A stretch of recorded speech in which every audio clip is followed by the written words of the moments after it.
आनन्देश्वर सदाशिवसमारम्भां नित्यानन्देश्वरि आदिशक्तिमध्यमाम् अस्मदाचार्यपर्यन्तां वन्दे गुरुपरम्परा.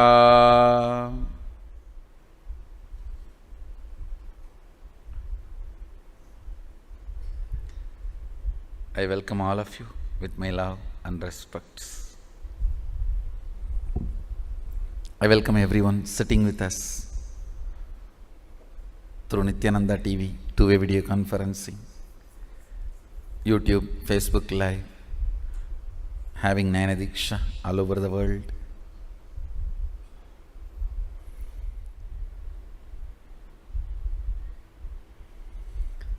With their blessings, let's start the initiation. Today, I am going to connect the length, breadth, depth with third eye and body scanning and healing. Listen, still some of you may not be completely manifesting the earlier initiation, but you don't have to worry. That is the way sometimes your system functions.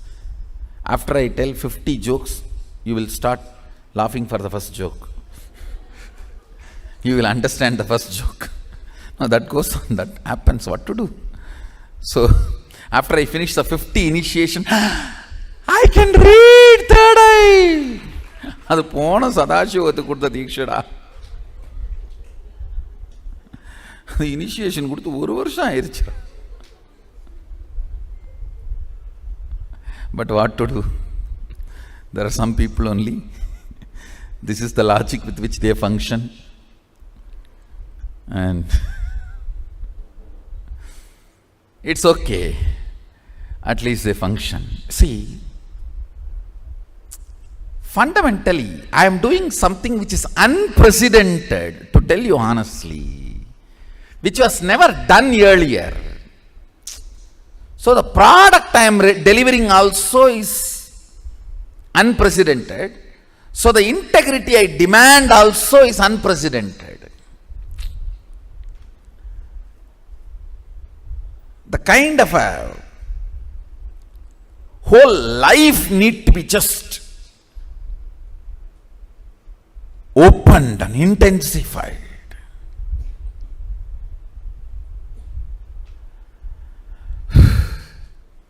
Kind of an intense connection I had with Arunagiri Yogeshwara. Even with that connection, it took 9.5 months to fully download the whole thing and to fully manifest, start manifesting the whole thing. With this initiation, you can change the size, shape of the organs. Understand? Just this one initiation, if you all master, you can just go on living whatever time you want. Because you just need to alter your organs and rejuvenate and freshen up, that's all. It's like every morning, if you just switch the reboot button, press Control Delete and reboot, over. You go on living. You master the time. I know a lot of fundamental principles need to be understood.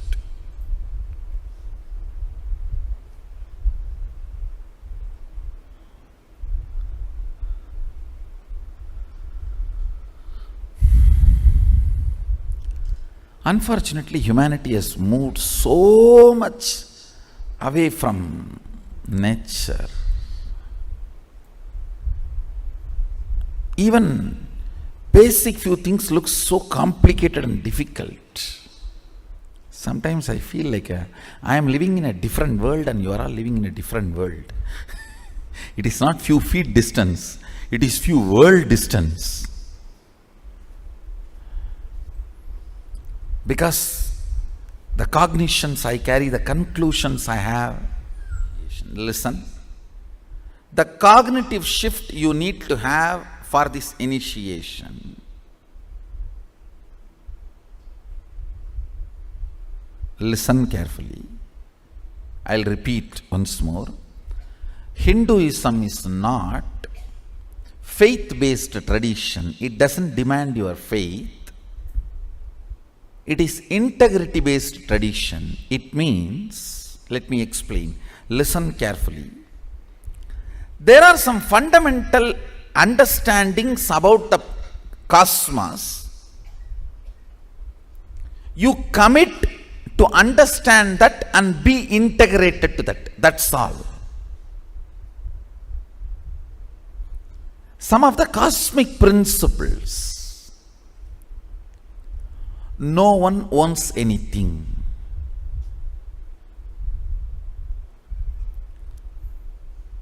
Only violence is sin. I am not saying you can go and rob. If you rob and that fellow is affected by it, you will incur sin, because his suffering will create karma for you. But if nobody suffers, there is no suffering at all, you don't get any karma. Understand? You can't say, oh, let me just rob the water of the river. No. In Hindu tradition, even the river is a living energy.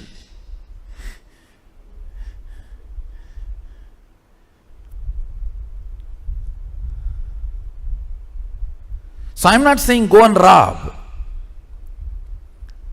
All I am trying to tell you is, what is right, what is wrong, you need to know. So you can constantly function based on cosmic principles. Violence is the only sin. Nothing else is a sin. Nothing else is a sin. Anywhere pain is created, only then it is a sin, not otherwise.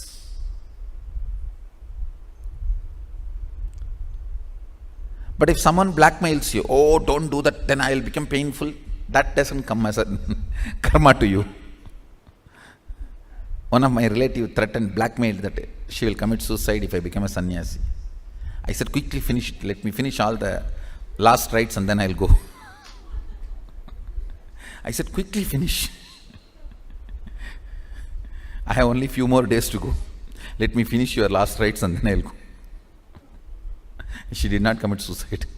She started screaming, how dare you tell that I should die? I did not tell you should die. You only said you will die. Why should I die? For your sake?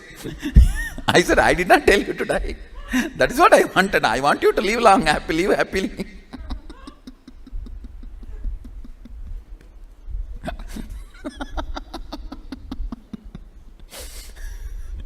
I did not tell you to die. You threatened me that you will die if I become sannyasi.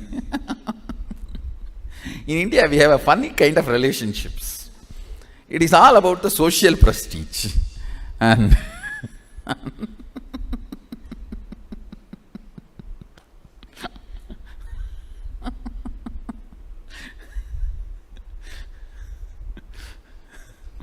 one of my uncle, I should describe the whole thing in Tamil and translate, only then it will be really wonderful. Because it's an incident happened in my life, very important but funny incident. Now we have to enter into initiation, so later on I will describe this incident. The essence I wanted to convey to all of you, understand.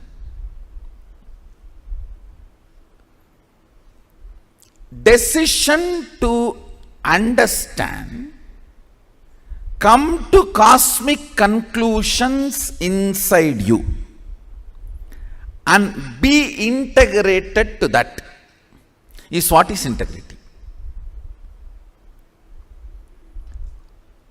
Listen carefully. Continuously contemplating what is cosmic principle and searching is what is called seeking. Vyakulata, Pratyagatma Chaitanya Jagrata, individual consciousness waking up and searching.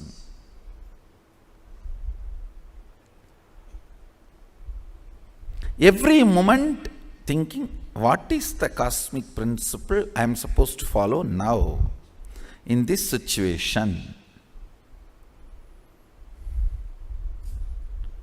And going on aligning ourselves to it.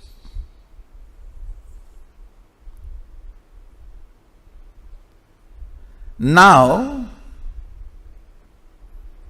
the power manifestation, the initiation and power manifestation you are going to have, it is working with people, understand? You are going to be healing others. So the cosmic principle for which you need to be in tune, you need to be integrated. Let me heal the whole universe. Let me enrich and cast the whole universe. Life is for others. Understand? Because whatever you think as you is stinking so badly, it cannot be cleaned now. Decide life is for others. Whatever you think as you which is stinking will automatically dry down. So your idea about you also has become stinking like that. Forget you. Life is for others. With this decision, be ferocious with this decision. Be ferocious with this cognition. Decision to enrich and cast others' reality. Be ferocious with it.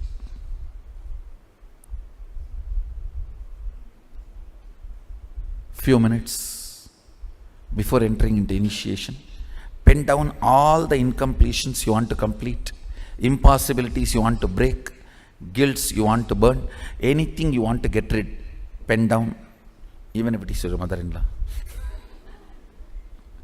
Whatever you want to get rid in your life, pen down.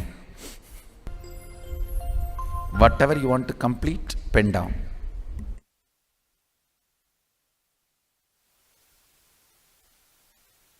Whatever you wanted to complete, pen down, sit. Now apply Jnananjana Raushada on your third eye. If you have Atmalinga, get the Atmalinga out and let's start the initiation.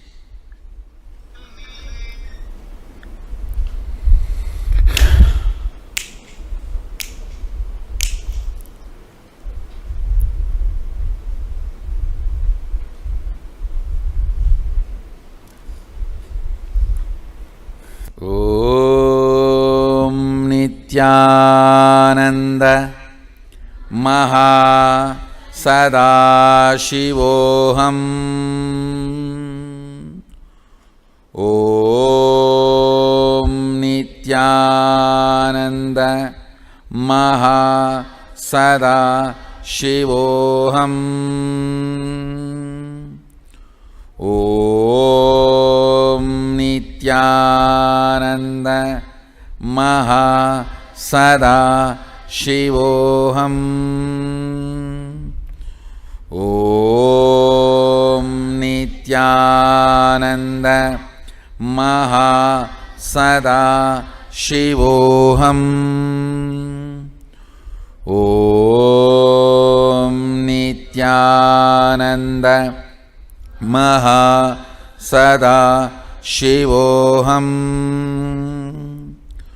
Om Nithyananda Maha Sadashivoham. Om Nithyananda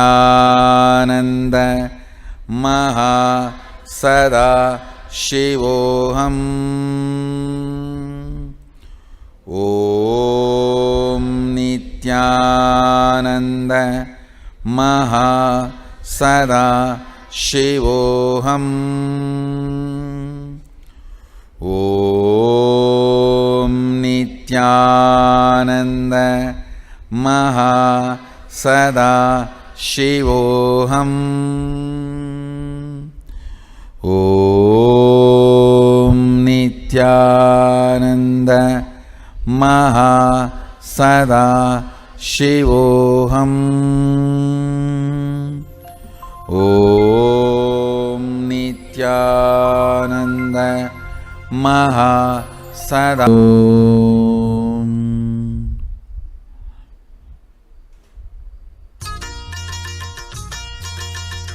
Just sit silently, intensely, allowing the Kundalini Shakti to manifest in you. Om Nithyananda Maha Sada Shivoham. Om Nithyananda Maha Sada Shivoham.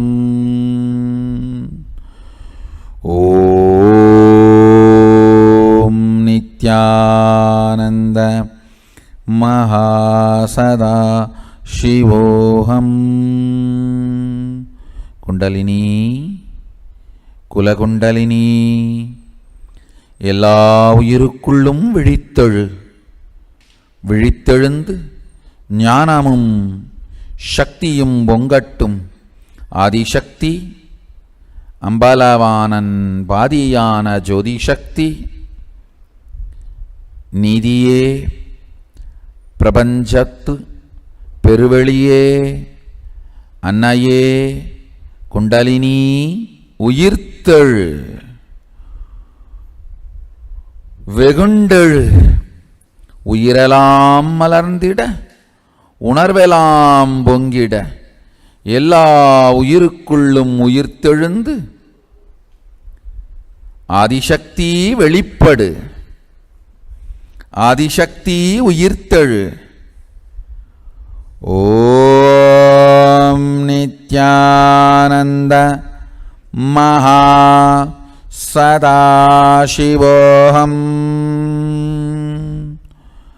ஓம் நித்யானந்த மகா சதாசிவோகம்.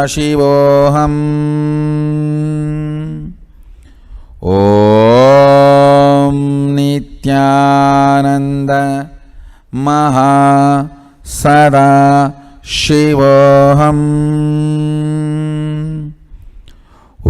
ஓம் நித்யானந்த மகா சதாசிவோகம்.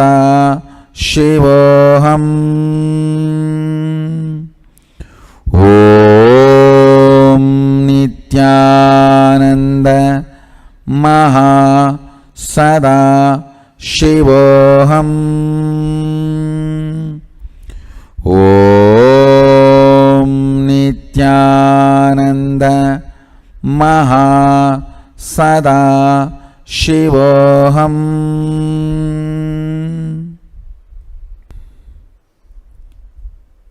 Mahasadashiva, let your breathing space fill all the beings connected to me now. Let your breathing space manifest as powers of the third eye, ability to scan, heal, alter any size, any shape, any way with independent intelligence. Teleport, materialize any part of the human body.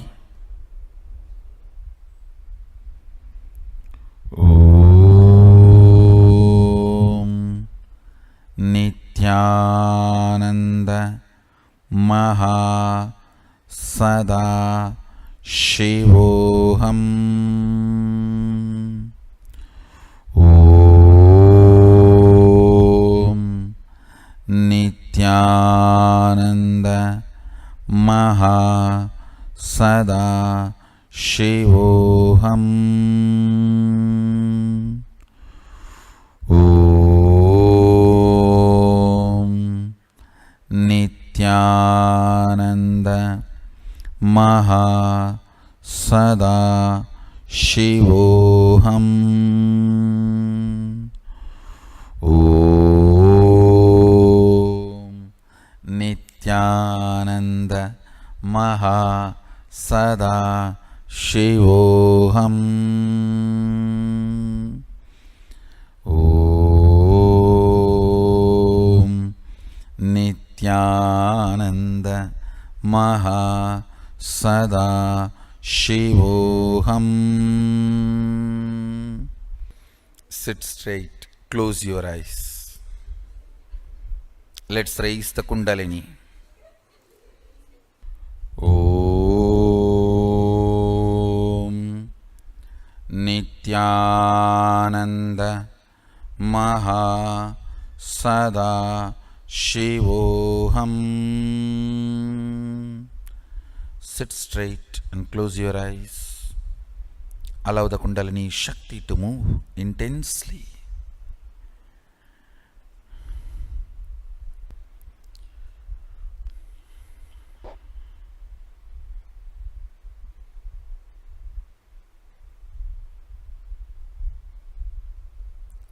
You can all open all your three eyes and manifest Sadashiva's powers. Listen carefully, intensely again. Hypocrisy does not work in life. Decide with all your intensity, authenticity, to take responsibility to enrich and cause others. Become part of the sangha, so every day you can go on manifesting.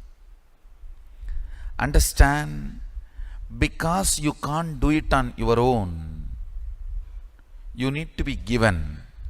Sangha is the atmosphere I am creating for you to flower and manifest your ultimate space, Sadashivatva.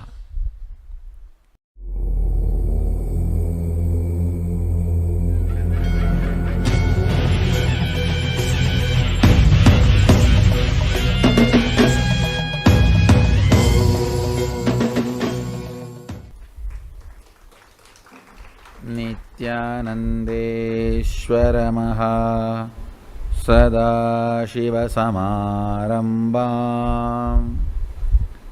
Nithyanandeshwari Adishakti Madhyamam. Asmadacharya Paryantam Vande Guru Paramparam.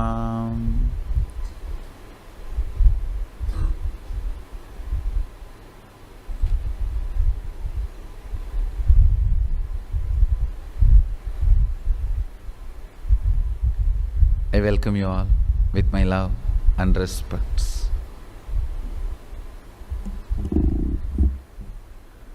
I welcome every one of you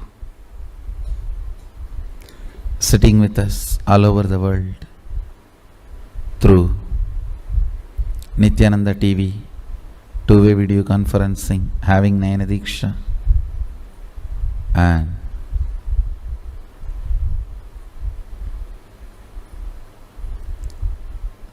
all the Sarvajñapida Yajamans, Shri Mahans, Mahans,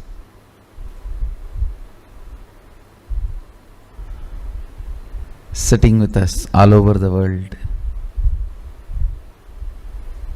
at this time through two-way video conferencing.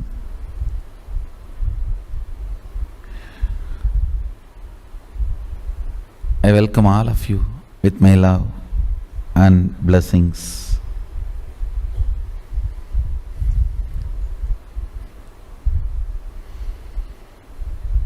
So I have something unique and important to share with you all today. This power manifestation science and science of completion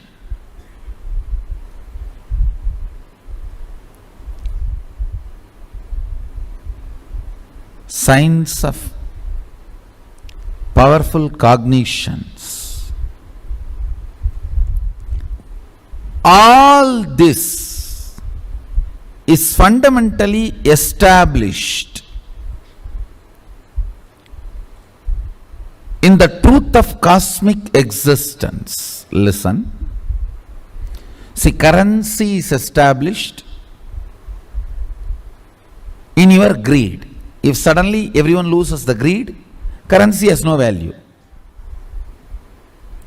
The value of the gold is established on everyone's greed to have gold. That's all. Suddenly, if the greed to have gold vanishes, the value of the gold vanishes. Value of the diamond is established in everyone's greed to have diamond. If everyone's greed to have diamond vanishes, diamond and the stone will be same.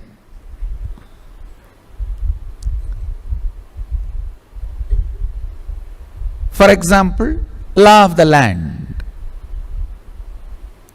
Each country has their own law. The law of the land is established in their constitution. If the constitution is changed or it loses power over the territory, the laws vanish. Laws are no more valuable. They have no value. But the science of power manifestation, science of completion, science of powerful cognition manifestations, which I am talking to all of you, sharing with all of you, giving as experience to all of you, is established in existential, cosmic reality. Understand, it doesn't get bound by any situation, atmosphere, territory, geography, time, or history. Listen carefully. For example, you work hard, put lot of intelligence, build an amazing bungalow in your dream. First earn money, then save money, then buy all the right material.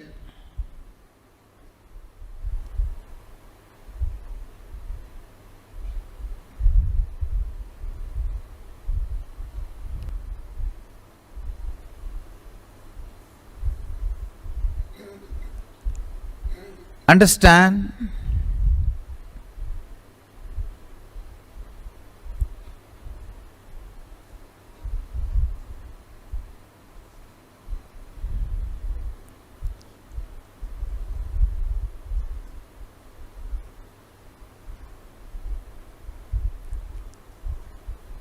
Things which change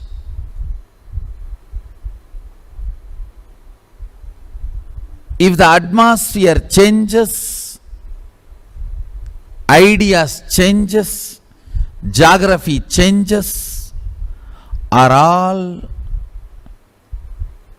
delusory. They all exist in illusion.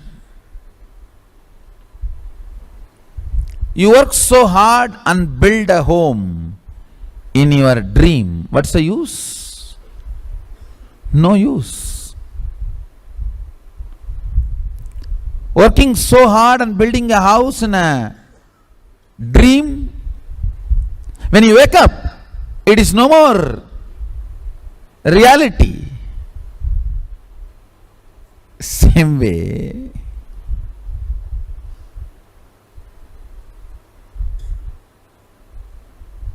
if you are earning and building a big business in a country, suddenly the country gets into war and it loses its currency value, what will happen to your whole thing? Waste. Understand, put your energy and time in ephemeral things only to the level you need to run your life, not more than that.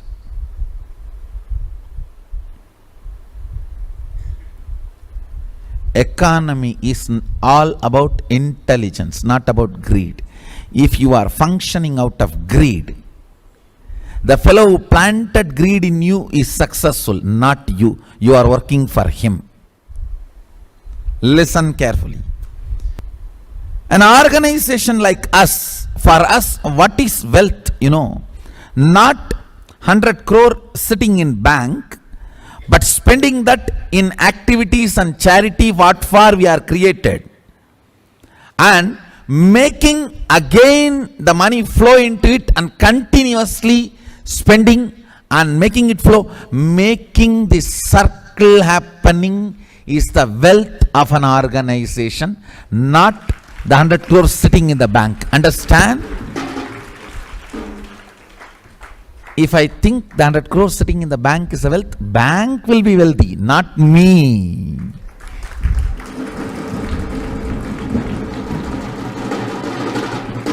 I am not interested in working to make bank wealthy. I am interested in making this sangha wealthy. What is the wealth of the sangha? Its ability to generate and spend on its mission, on its goal. Listen carefully. Acid wash your ideas about money with this clarity. Let your idea about money be aligned to your goal, not to your greed. If it is aligned to your greed, whoever has planted greed in you will be rich, not you. If I was carrying the greed for money, who plants the greed for money in our head? Banks and reserve banks ultimately. So I will be putting all the money into them. So who will be rich? They. I will be just working as a slave for them to be rich. That is not economy. That is not intelligence. Wealth means the structure which receives and spends it off, which has a courage and confidence to receive more and spend it off, receive more and spend it off, receive more and spend it off. Making this mission happen, ability to do what we are doing, what we are supposed to do, is the wealth of the sangha.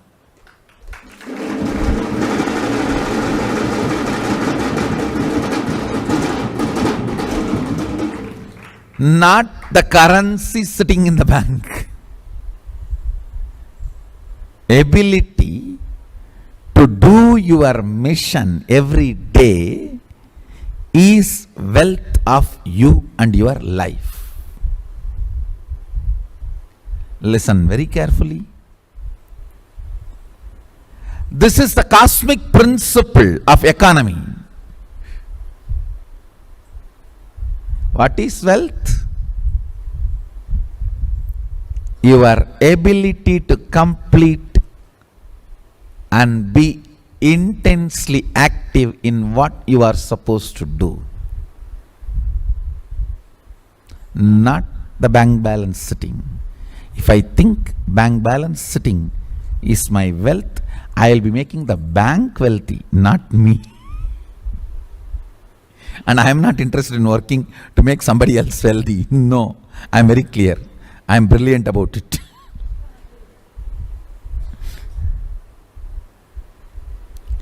Let Let greed not become your blind spot.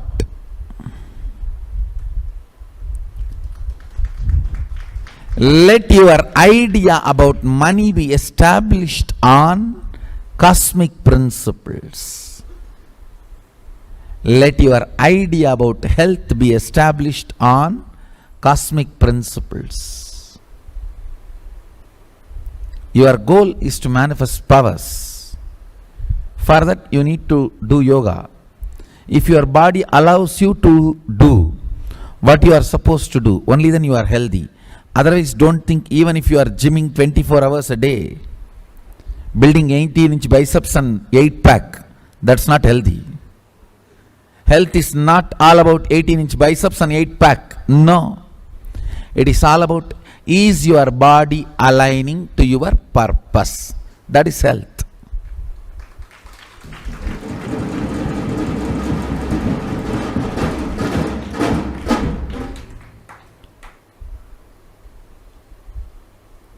Understand what I am trying to tell.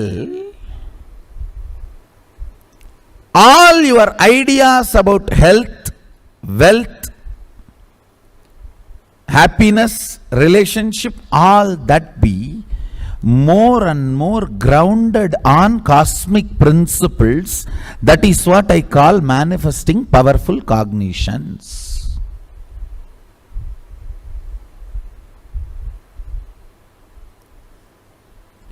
That is what I call manifesting powerful cognitions. Let your idea about body, let your idea about love, let your idea about sex, let your idea about marriage, let your idea about money, let your idea about life, let your idea about death, everything, let it be more and more centered on cosmic principles, which does not change by the change of the Vatavarana or the law of the land or the society's understandings or the morality of the society or the common understandings of the society.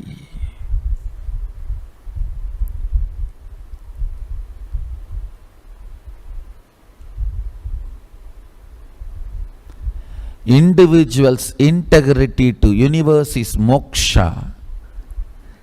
Collective understanding about the cosmic principles is dharma.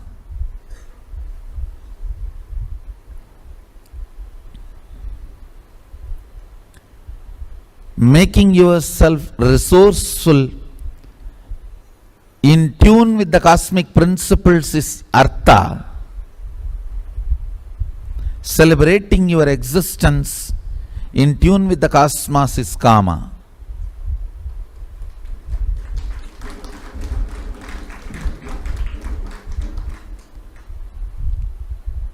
Understand? Now I have given you very high level formulas.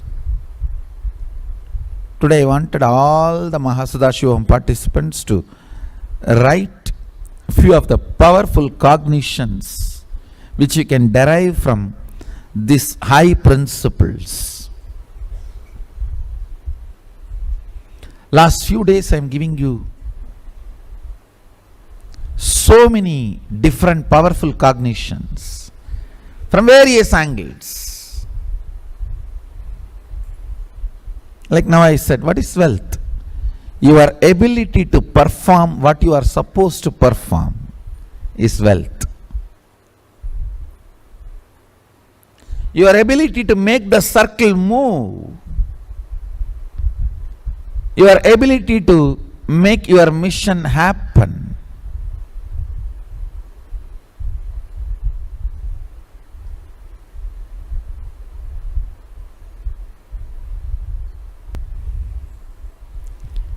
your ability to melt down towards your source is devotion.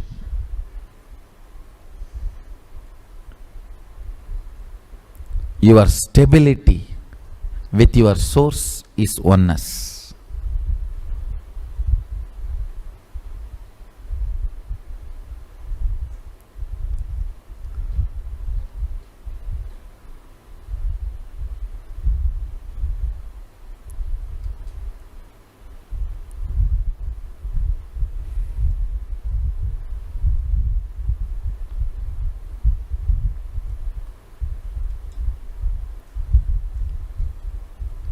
I want all the MSS participants and MSS graduates to pen down at least 25 powerful cognitions about different areas of your life today and put it as your status. Put it as your status and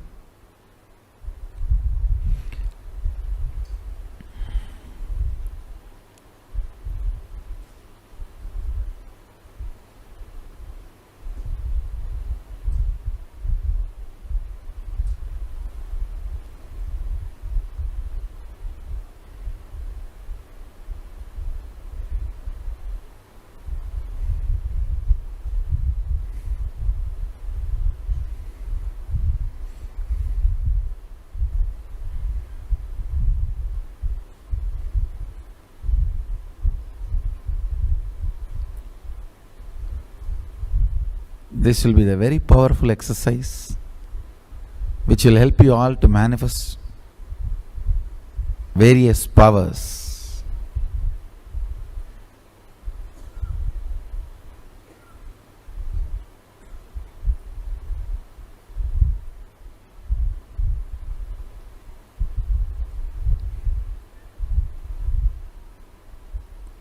I'll give you a few minutes time. At least write 3-4. So you will not postpone, because postponing is another one big pattern.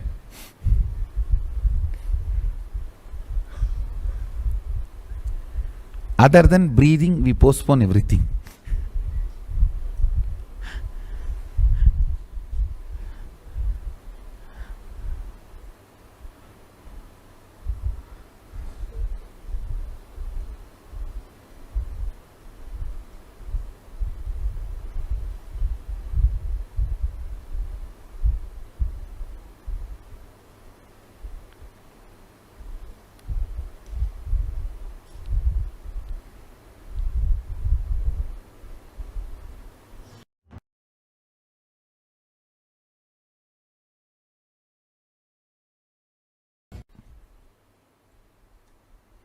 You will develop, you will become the CEO, you will become the CFO, you will become everything.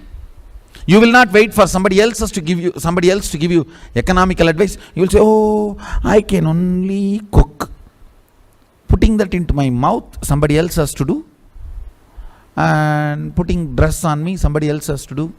Breathing, somebody else has to do. Then putting me in the car, somebody else has to do. Then putting me on the seat, somebody else has to do. No.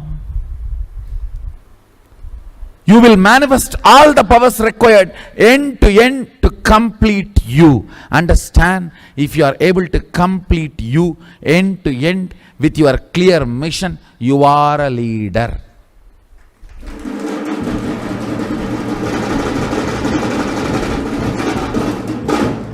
Till you become complete, you will be part of somebody else's completion. Understand? If you are the complete wheel, you will feel you are a leader. If you are part of somebody else's wheel, you will feel you are a slave, and you will feel always you are trampled upon. You will be trampled upon. If you don't want to become a wheel, complete, naturally somebody will be trampling upon you.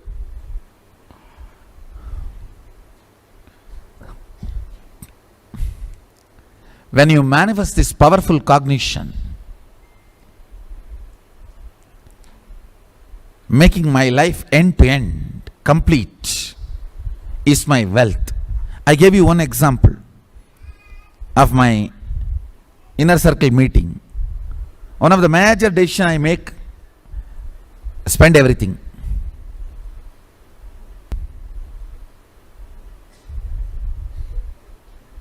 And have courage and guts, ability, efficiency to do more and more good to people. So more and more people donate, more and more we spend. Keeping this chakra alive is our wealth. Our ability to keep this dharma chakra moving is our wealth, not the bank balance in the bank.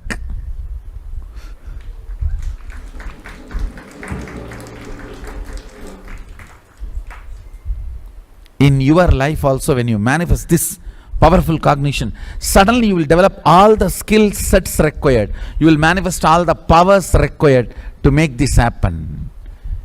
You will not be handicapped by your CFO, CEO and their advisors. Who knows what is their vested interest and why they are advising what they are advising? No. Please understand, few days before there was a discussion. There is an article, go and read. Is curing the patient's sustainable model? Oh God, by killing people, whom are you going to sustain?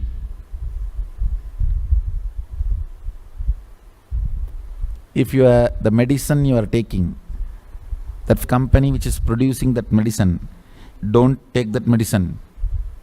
They are thinking of sustainable model. They are not interested in curing you. They are not interested in curing you. They are interested in sustainable model. Oh God.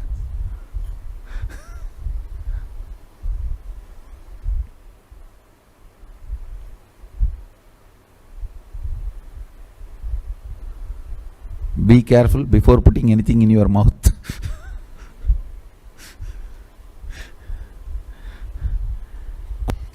Where are we heading?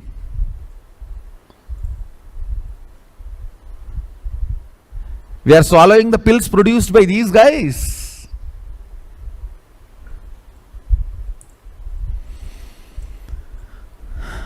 Understand?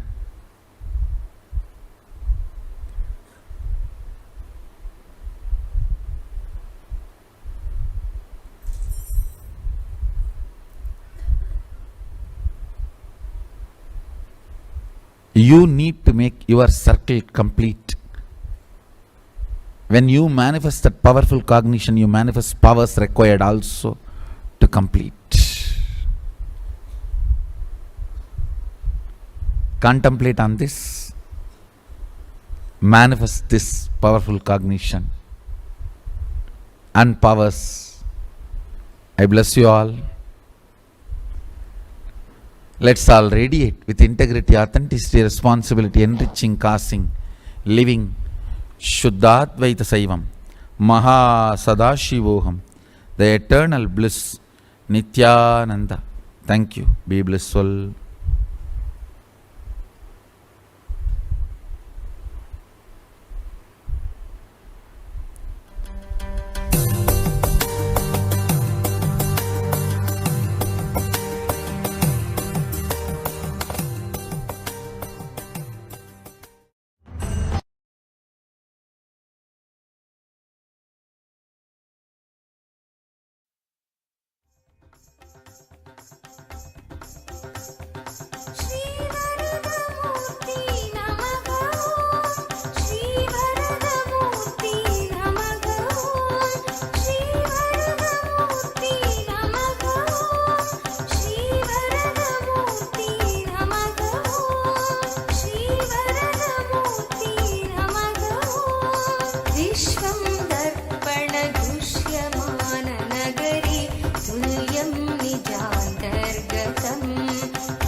Nithyanandam, we welcome all of you to the 5th day of the Chittirai Brahmotsavam, celebrating the glory of the two divine incarnations of Meenakshi and Sundareshwara.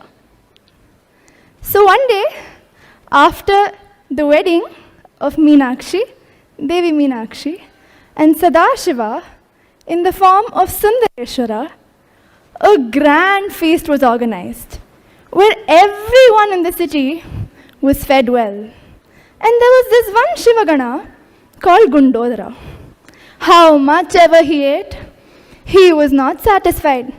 Even for him, Sadashiva smiles and calls upon Devi Annapurani. She gives him 4 full pots of rice, and Gundodara eats it all up. But now, he's thirsty. He drinks up all the water in the city of Madurai, and yet his thirst is not quenched.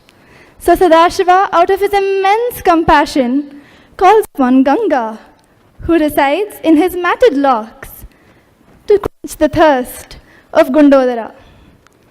Ganga, the river, asks for a boon, that whoever bathes in her will be cleansed of all their sins. Whoever just touches her waters will be relieved of all their sins, all their pains and troubles. And so, Ganga descends to quench the thirst of Gundodara, and Gundodara is satisfied. He bows down to Sundareshwara and Meenakshi with all his love and gratitude. Now, what would I like to say? That Sadashiva doesn't demand any great penance, any great tapas, any great sacrifice from us. Even a Shivagana like Gundodara, anybody, Sadashiva fulfills each and every one of us with his compassion. Swamiji takes nothing from us, but keeps showering us with everything more than what we can ask for. He embraces me, embraces all of us with our incompletions, whoever, as just we are. Because he doesn't embrace me, he embraces the Sadashiva in me. So today, Devi Meenakshi, who Swamiji chose to carry her very bio-memory in this body of his, graces us today on the Ashwavahana. She was a skilled horseback rider since she was a small girl. The Ashwavahana is a celestial horse. It embodies all the great qualities of a ruler, which Meenakshi sits on top of and rules her kingdom. Only the greatest rulers can sit on top of this divine horse. She carries in her hands the sate, the harness and whip, representing her hold over the abundant auspiciousness that the Ashwavahanam represents. Let us all now receive Devi Meenakshi's blessings with the Maharati.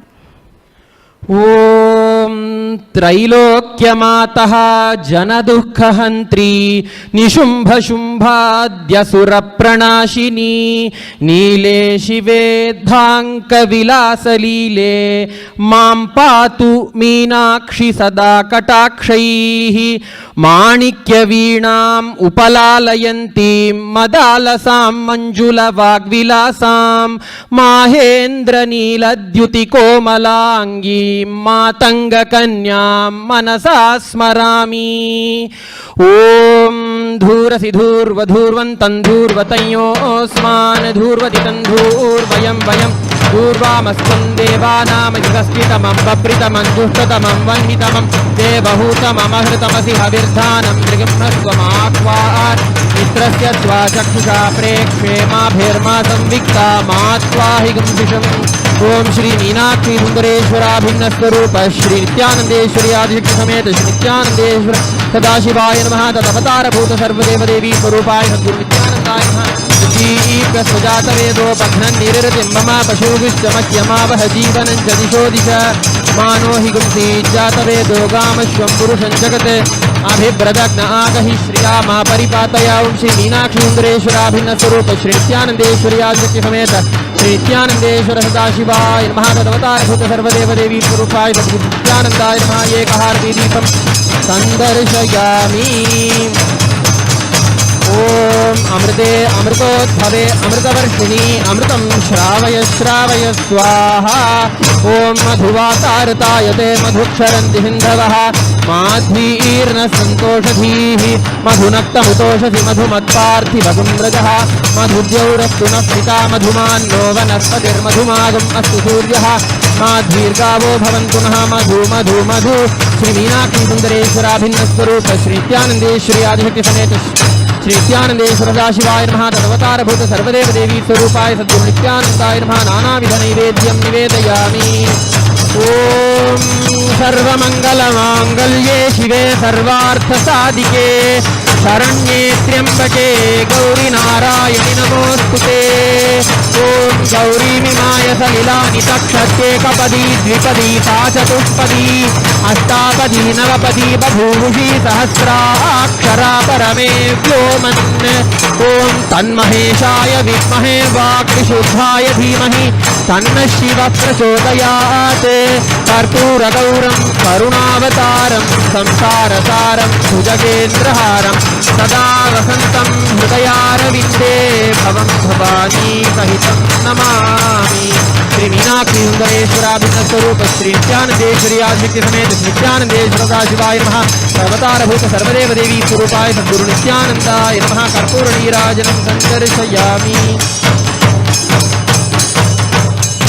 सुधासागरान्ते मणिद्वीपमध्ये लसत्कल्पवृक्षोज्ज्वलद्वृन्दचक्रे महायोगपीठे शिवाकारमञ्चे सदा सञ्चरन्तीं भजे पाण्ड्यबालां।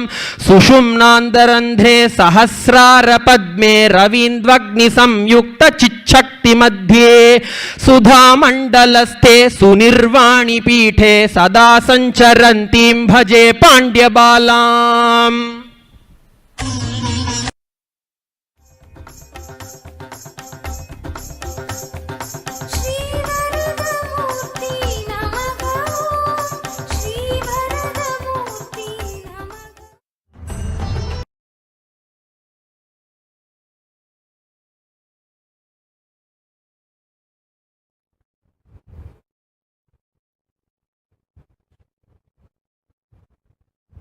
I welcome you all with my love and respect and blessings.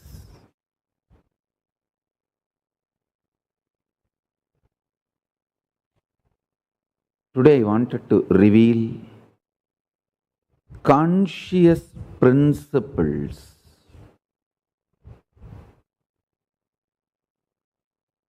directly from Paramashiva. Listen. The conscious principles I received about conscious currency. See, like how gold can be used as a currency in any country. If you have gold, in any country you can get your food, your accommodation, or anything you can buy, anything you want, you will be able to get in any country. Like gold is the common currency almost in all countries. There are some conscious principles, currency in the whole cosmos. If you have these principles in you, you can use that energy, that principles, that consciousness as currency in the whole cosmos, all vertical time zones. In this planet Earth are the higher time zones, vertical time zones, higher planes. you can use them as currency. I'll explain what is conscious principles. Patanjali uses a beautiful word, Sarva Bhaumya Vrataha. Means, in all places of existence, these principles will have its value. Understand? These principles will have its value in all zones of existence.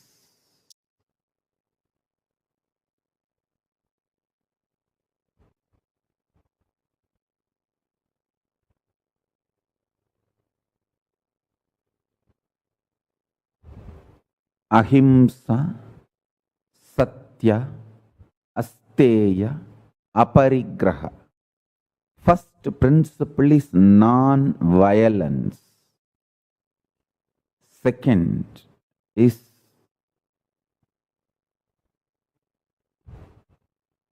absolute integrity with the nature and cosmos. Third,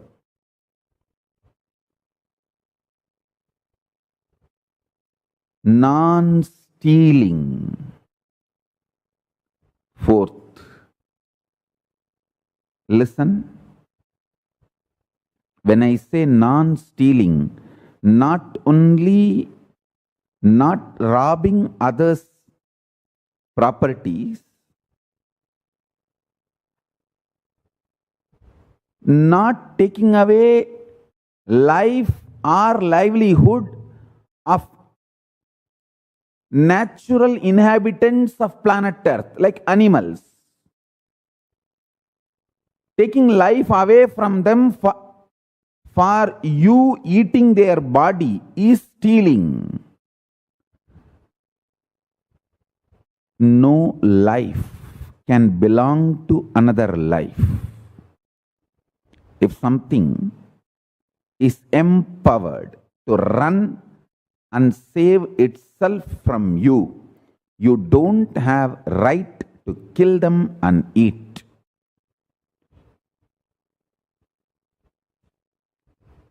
That is why animals cannot be used as food.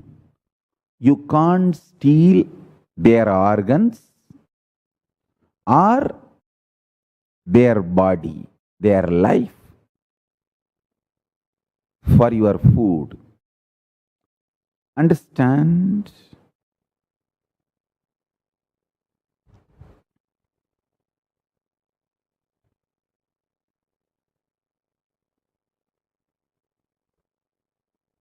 Step by step, I'll explain these principles, how they save, integrate your consciousness, how it can be used as a conscious currency for the universe. I'll give you one example.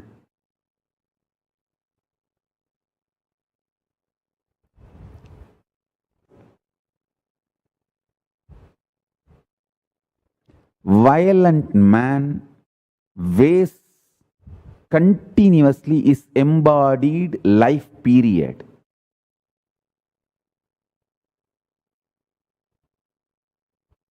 He is like a spendthrift, destroyer. I'll give you an example. For example, people who are trying to attack me, persecute me. Because of their violence and anger, for years they are attacking me, to persecute me, trying to do assassination attempts, trying warfare, everything.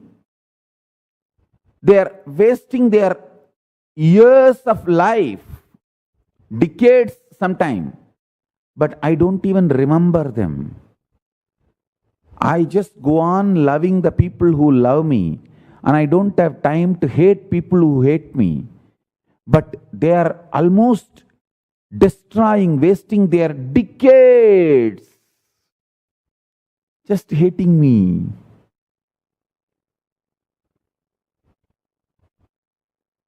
Understand? They are wasting their decades hating me.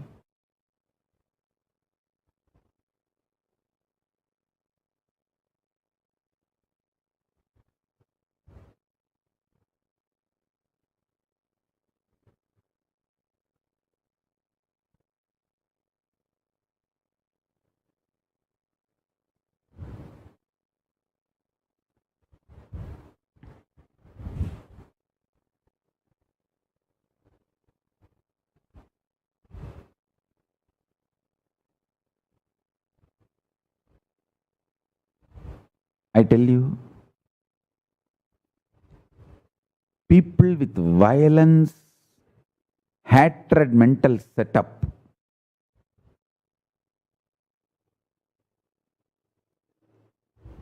waste sometimes not just number of years, even whole life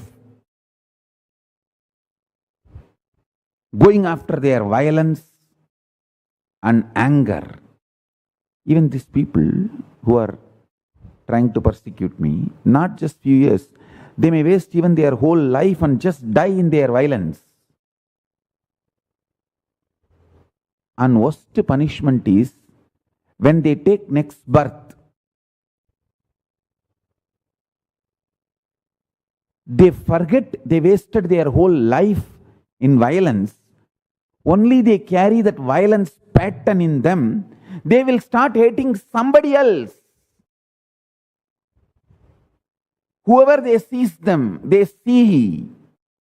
Whoever they see in that life, they start hating them, fighting with them, start doing violence with them, and again waste life.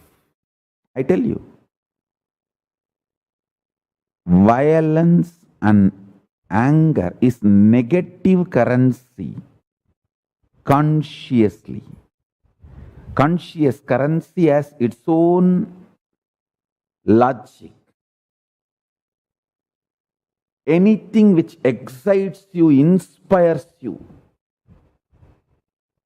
empowers you is a positive currency. Anything which drains you, puts you in blind spot, deludes you is negative currency. Violence is negative currency. Non-violence is conscious currency.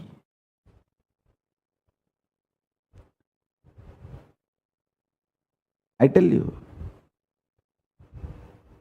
your brain is built by consciousness. Don't think brain builds consciousness. No. Consciousness builds your brain. Your whole body can be structured and built by consciousness. Consciousness manifests your body, brain, everything.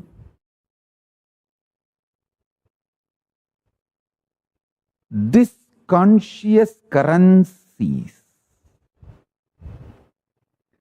will help you to live in any zone you reach. For example, a person non-violent and non-stealing can live as long as you want in Tapoloka, higher zone, where the peaceful beings exist. If you mastered the principle of living with minimal things, aparigraha, you can live in Swargaloka as long as you want, because Swargaloka has everything, all the best luxuries, but nobody can possess it. All luxuries minus possessiveness is Swargaloka. So anybody who lives with minimal things, aparigraha, masters that life conscious principle of non-possessiveness. That conscious principle of non-possessiveness, aparigraha, makes your consciousness qualified to live in Svargaloka. I tell you, each of the truth I am uttering is absolute, straightforward, cosmic logic. I am not talking something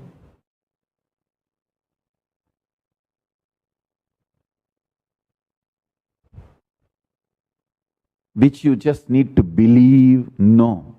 What I am talking is experiential cosmic logic. You can experiment with what I am saying. You can see the results of it in your life from today. Understand? Corona is literally melting the world down. As I was telling yesterday, the Agora principle of Paramashiva is manifesting. The Agora Tandava is happening.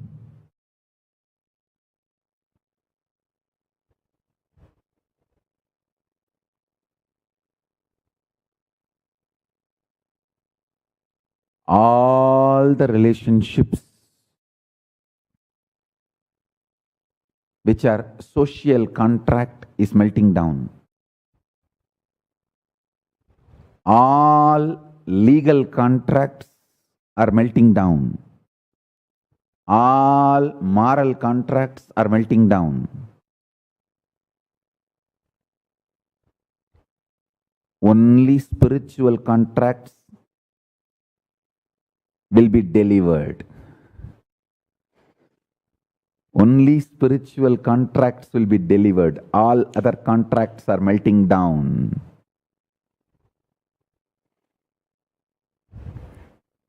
Listen, I'll give you an example.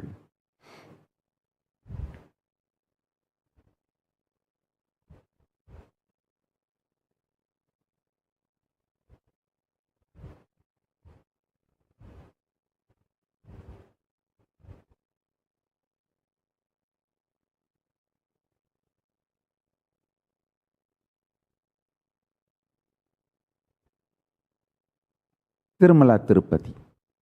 Average per day 1 lakh persons used to have darshan pre-corona period.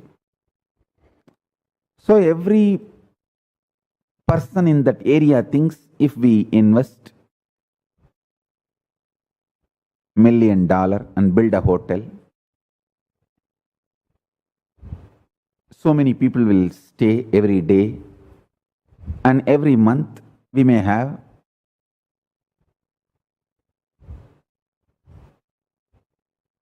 $100,000 income. Listen.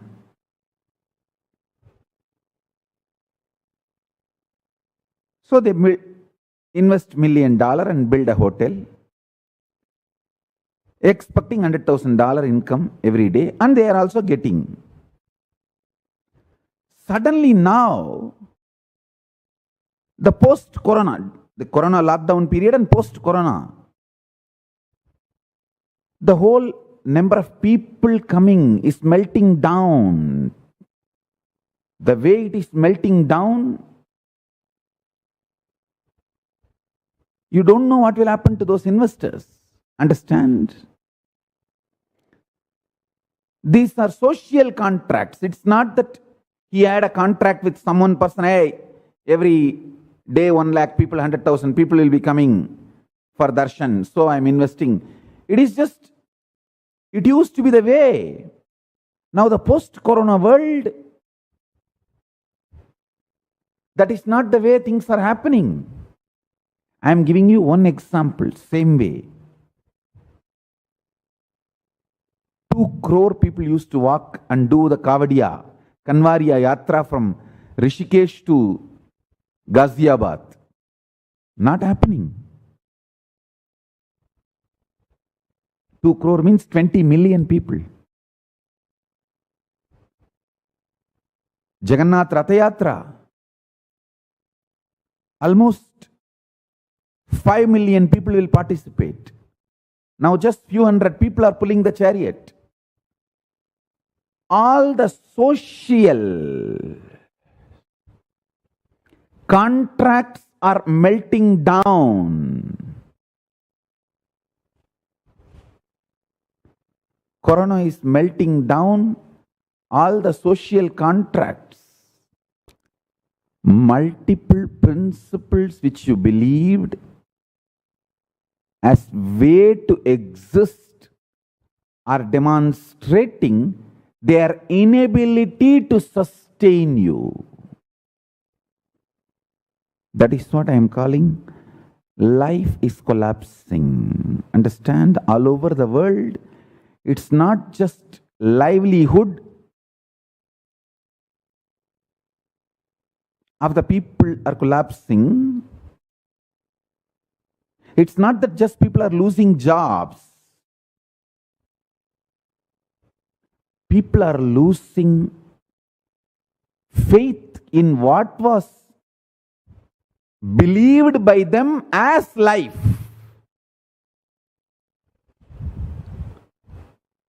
So extreme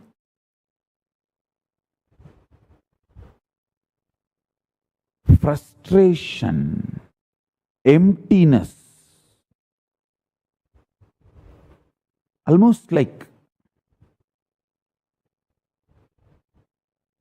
nerve shattering. Reality is landing on them, that all the delusion is,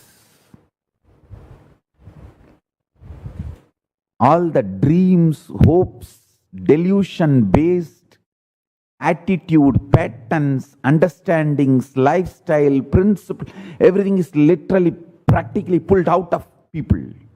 I'm telling you. Only human beings who built their life consciousness-based principles are going to survive, I tell you. You will have energy, excitement to live if you built your life based on non-stealing and living with minimal things and non-violence and absolute integrity to cosmos.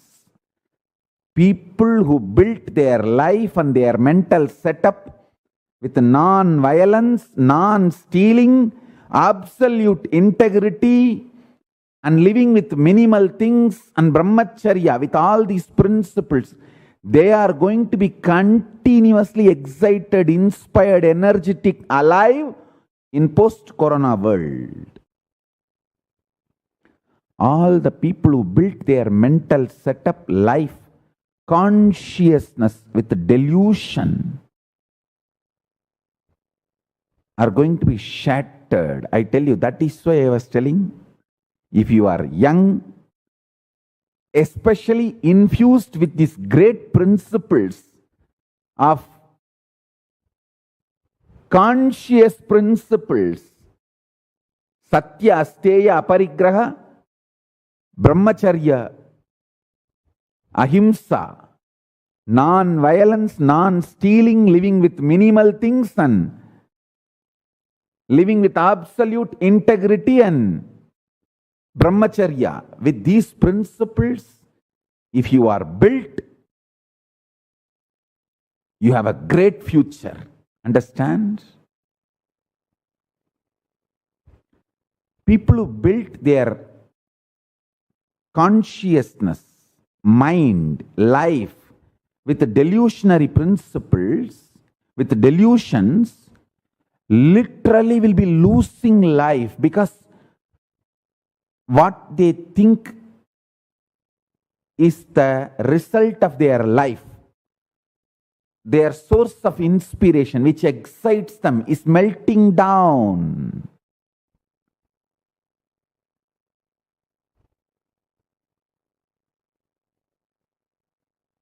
Every level you apply what I am talking, you apply these principles, you will understand how the whole world is melting down. All the tourism places are losing their brand value. All celebrities are losing their brand value.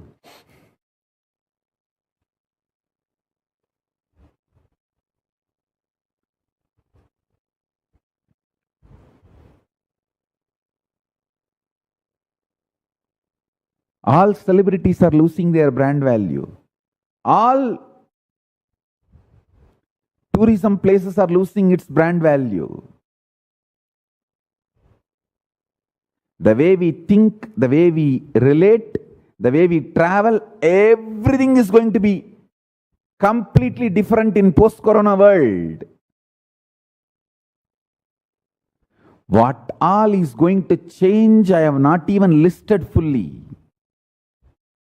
By December 14th, this eclipse to December 14th is the period I am seeing that whole Ahora Tandava of Paramashiva happening. If you already built your consciousness with less delusion, you are blessed. At least now, remove all the delusions.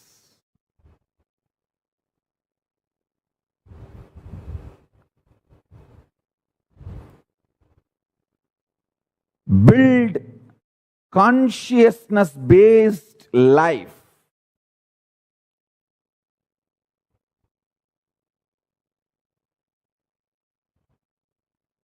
Go for agriculture-based lifestyle. Contributing, manufacturing-based lifestyle.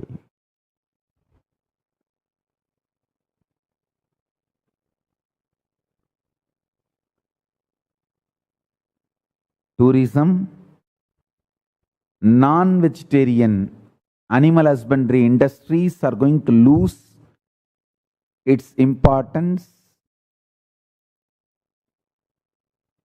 Human beings are going to realize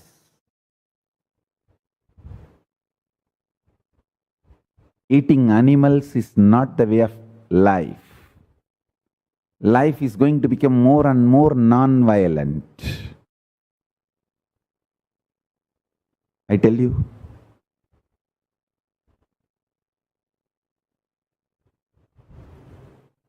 Listen to today's satsang at least 4 or 5 times, because I have given various different points. If you listen again and again, only then all this zigzag puzzle will fall in place.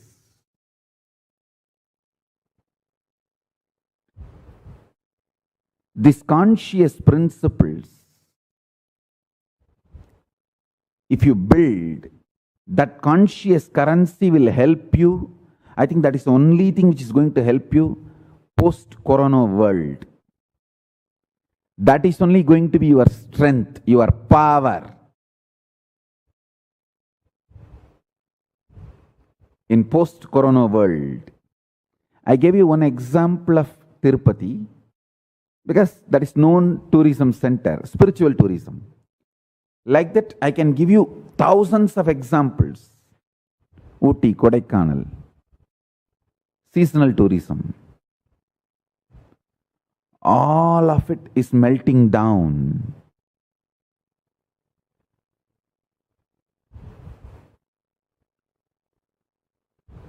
I tell you, the delusion-based economy, making you buy things with money which you don't have and forcing you to work for it, is called delusion-based economy. In that whole balloon, the hole is made already. That balloon is collapsing. Making you buy things which you don't need and making you work for it to pay for the money which you don't have. Making you buy things with money which you don't have and making you work for paying for it. This whole delusion-based economy, that balloon is busting, collapsing.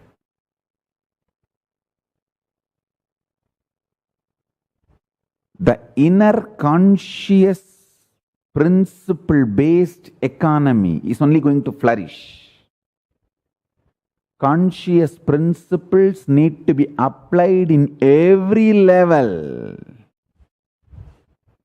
politics, economy,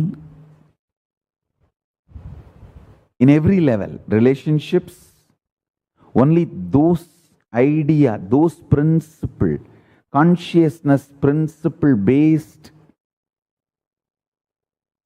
things are going to work out.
I tell you,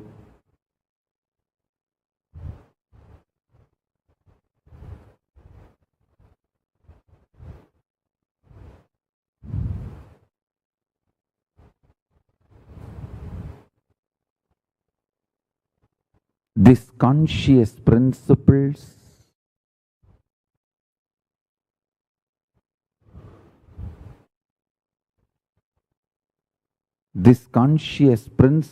based, built body, brain, mind, life, these are going to be the most important, useful for your life in post-corona world.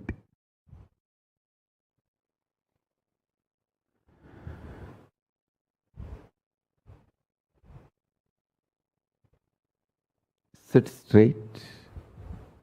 I'll initiate all of you into these conscious principles and infuse consciousness in you so you can manifest powers, especially body scanning.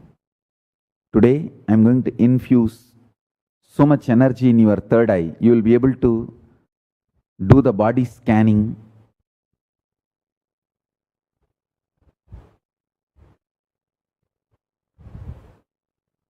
Sit straight.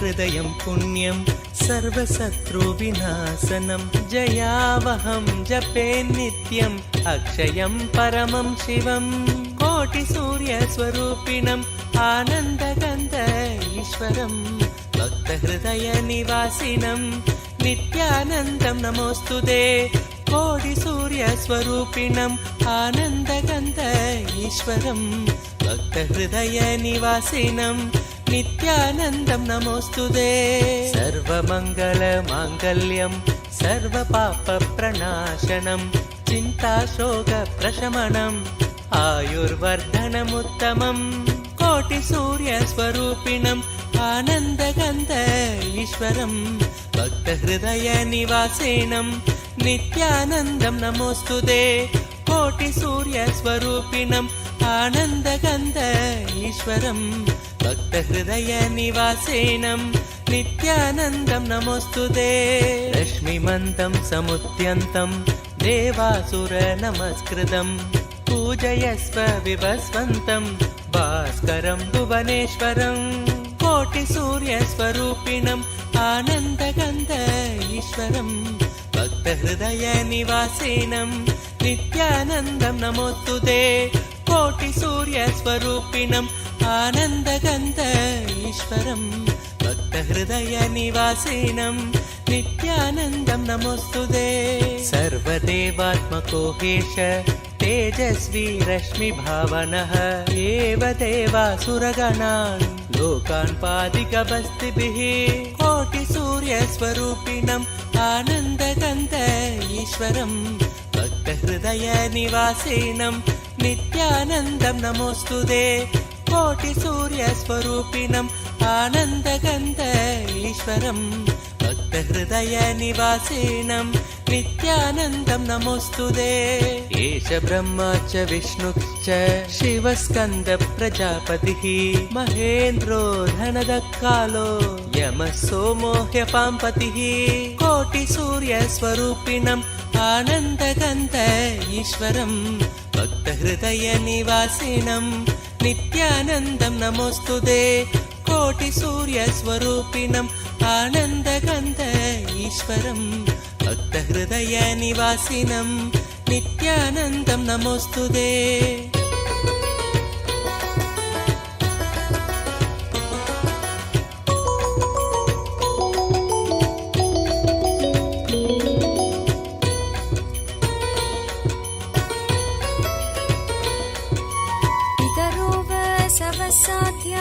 ह्यश्विनौ मरुतो मनुः वायुर्वाग्नि प्रजाप्राण ऋतुकर्ता प्रभाकरः कोटिसूर्यस्वरूपिणम् आनन्दगन्ध ईश्वरम् भक्तहृदयनिवासिनम् नित्यानन्दं नमोऽस्तुते कोटिसूर्यस्वरूपिणम् आनन्दगन्ध ईश्वरम् भक्तहृदयनिवासिनम् नित्यानन्दं नमोऽस्तुते आदित्य सविता सूर्य खगशोषागभस्तिमान् सुवर्ण सखशोभानुर्हिरण्यरेता दिवाकर कोटिसूर्यस्वरूपिणम् आनन्दगन्ध ईश्वरम् भक्तहृदयनिवासिनम् नित्यानन्दं नमोऽस्तुते कोटिसूर्यस्वरूपिणम् आनन्दगन्ध ईश्वरम् भक्तहृदयनिवासिनम् नित्यानन्दं नमोऽस्तुते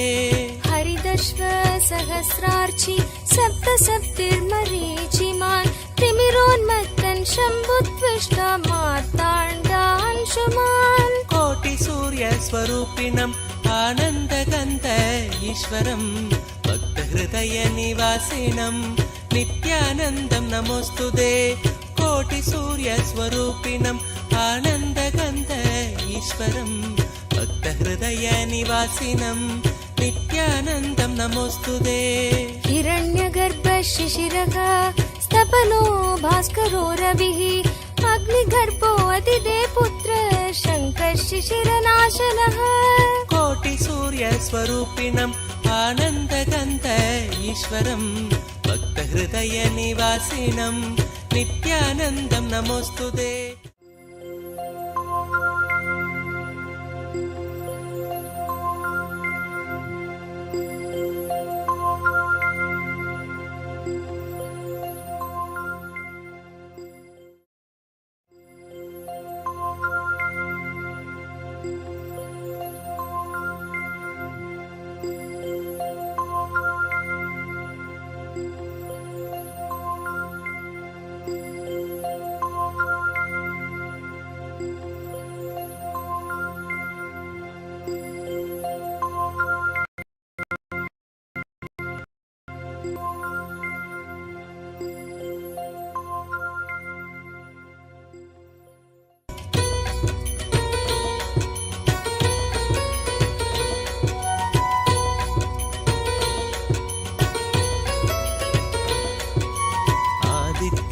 हृदयं पुण्यं सर्वशत्रुविनाशनं जयावहं जपे नित्यम् अक्षयं परमं शिवं कोटिसूर्यस्वरूपिणम् आनन्दगन्ध ईश्वरं भक्तहृदयनिवासिनं नित्यानन्दं नमोऽस्तुते कोटिसूर्यस्वरूपिणम् आनन्दवरं भक्तहृदयनिवासिनं नित्यानन्दं नमोऽस्तुते सर्वमङ्गलमाङ्गल्यं सर्वपापप्रणाशनं चिन्ताशोकप्रशमनम् आयुर्वर्धनमुत्तमम् कोटिसूर्यस्वरूपिणम् आनन्दगन्ध ईश्वरं भक्तहृदयनिवासिनं नित्यानन्दं नमोऽस्तुते कोटिसूर्यस्वरूपिणम् आनन्दगन्ध ईश्वरं भक्तहृदयनिवासिनं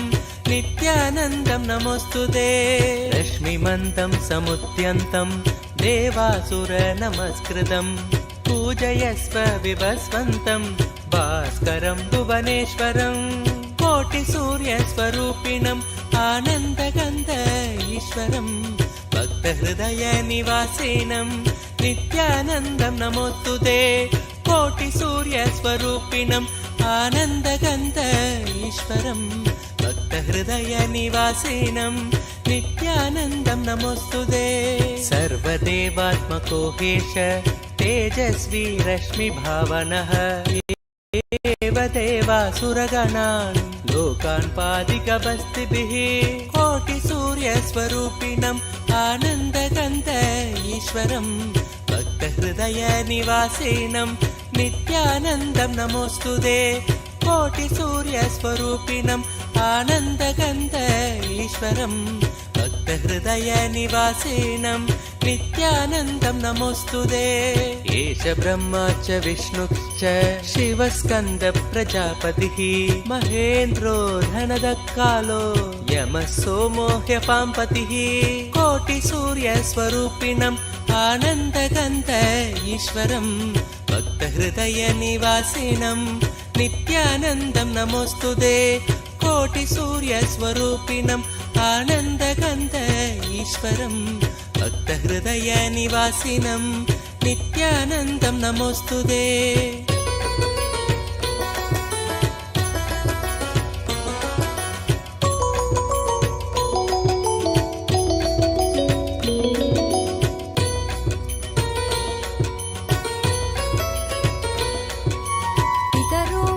सवसाध्या ह्यश्विनौ मरुतो मनुः वायुर्वाग्नि प्रजाप्राण ऋतुकर्ता प्रभाकरः कोटिसूर्यस्वरूपिणम् आनन्दगन्ध ईश्वरं भक्तहृदयनिवासिनं नित्यानन्दं नमोऽस्तुते कोटिसूर्यस्वरूपिणम् आनन्दगन्ध ईश्वरं भक्तहृदयनिवासिनं नित्यानन्दं नमोऽस्तुते आदित्य सविता सूर्य खगशोषागभस्तिमान् सुवर्ण सकशोभानुर्हिरण्यरेता दिवाकर कोटिसूर्यस्वरूपिणम् आनन्दगन्ध ईश्वरं भक्तहृदयनिवासिनं नित्यानन्दं नमोऽस्तुते कोटिसूर्यस्वरूपिणम् आनन्दगन्ध ईश्वरं भक्तहृदयनिवासिनं नित्यानन्दं नमोऽस्तुते हरिदश्व सहस्रार्चि सप्तसप्तिर्मरीचिमान् तिमिरोन्मत्तन् शम्भुत्विष्ट मार्ताण्डांशुमान् कोटिसूर्यस्वरूपिणम् आनन्दगन्ध ईश्वरं भक्तहृदयनिवासिनं नित्यानन्दं नमोऽस्तुते कोटिसूर्यस्वरूपिणम् आनन्दगन्ध ईश्वरं भक्तहृदयनिवासिनं नित्यानन्दं नमोऽस्तुते हिरण्यगर्भ शिशिरः स्तपनो भास्करो रविः अग्निगर्भो अतिदे पुत्र शङ्कः शिशिरनाशनः कोटिसूर्यस्वरूपिणम् आनन्दगन्ध ईश्वरं भक्तहृदयनिवासिनं नित्यानन्दं नमोऽस्तुते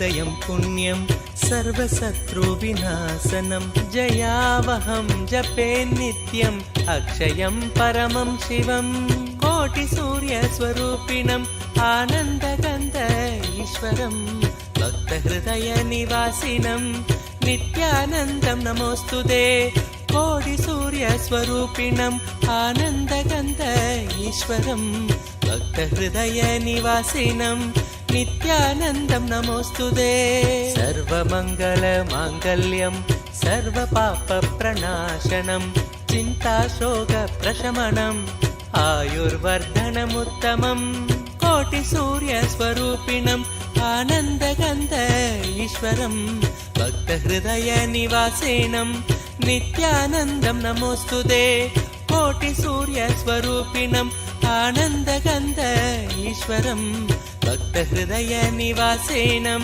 नित्यानन्दं नमोऽस्तुते रश्मिमन्तं समुद्यन्तं देवासुरनमस्कृतं पूजयस्व विभस्वन्तं भास्करं भुवनेश्वरं कोटिसूर्यस्वरूपिणम् आनन्दगन्ध ईश्वरं भक्तहृदयनिवासिनं नित्यानन्दं नमोऽस्तुते कोटिसूर्यस्वरूपिणम् आनन्दगन्ध ईश्वरं भक्तहृदयनिवासिनं नित्यानन्दं नमोऽस्तुते सर्वदेवात्मको हेश तेजस्वी रश्मिभावनः एव देवासुरगणान् लोकान् पादिकबस्तिभिः कोटिसूर्यस्वरूपिणम् आनन्दगन्ध ईश्वरं भक्तहृदयनिवासिनं नित्यानन्दं नमोऽस्तुते कोटिसूर्यस्वरूपिणम् आनन्दगन्ध ईश्वरं भक्तहृदयनिवासिनं नित्यानन्दं नमोऽस्तुते एष ब्रह्मा च विष्णुश्च शिवस्कन्दप्रजापतिः महेन्द्रो धनदकालो यमः सोमो ह्यपाम्पतिः कोटिसूर्यस्वरूपिणम् आनन्दगन्ध ईश्वरं भक्तहृदयनिवासिनं नित्यानन्दं नमोऽस्तुते कोटिसूर्यस्वरूपिणम् आनन्दगन्ध ईश्वरं भक्तहृदयनिवासिनं नित्यानन्दं नमोऽस्तुते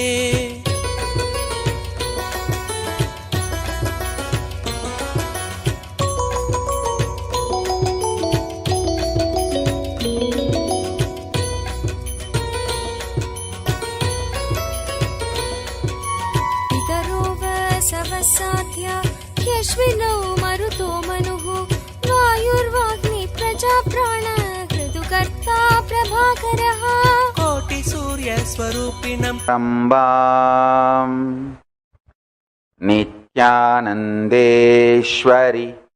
पराशक्तिमध्यमाम् अस्मदाचार्यपर्यन्ताम् वन्दे गुरुपरम्पराम्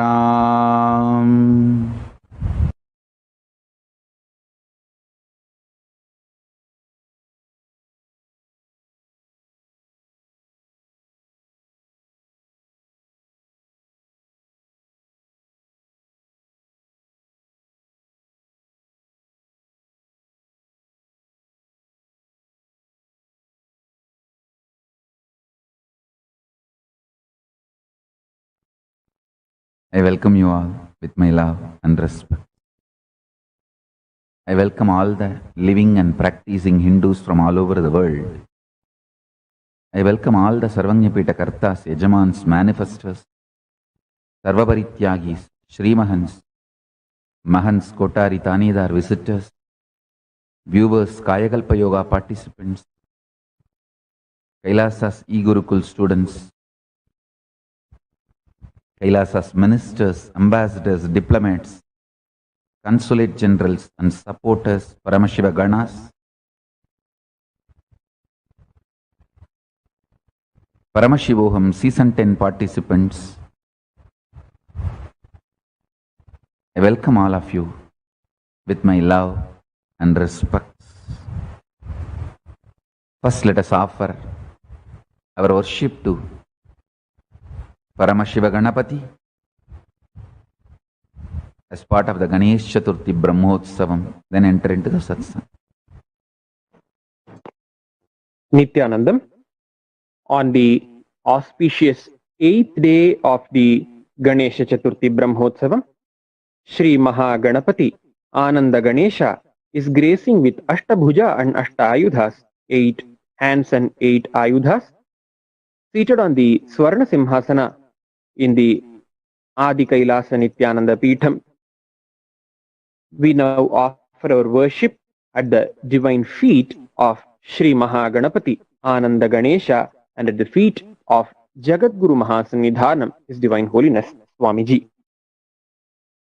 Nitanta Kanta Danta Kanti Manta Kanta Katmajam Achintya Rupa Manta Hina Mantaraya Krintanam Hrudantare Nirantaram Vasantameva Yoginam Tamekadantameva Tam Vichintayami Santatam.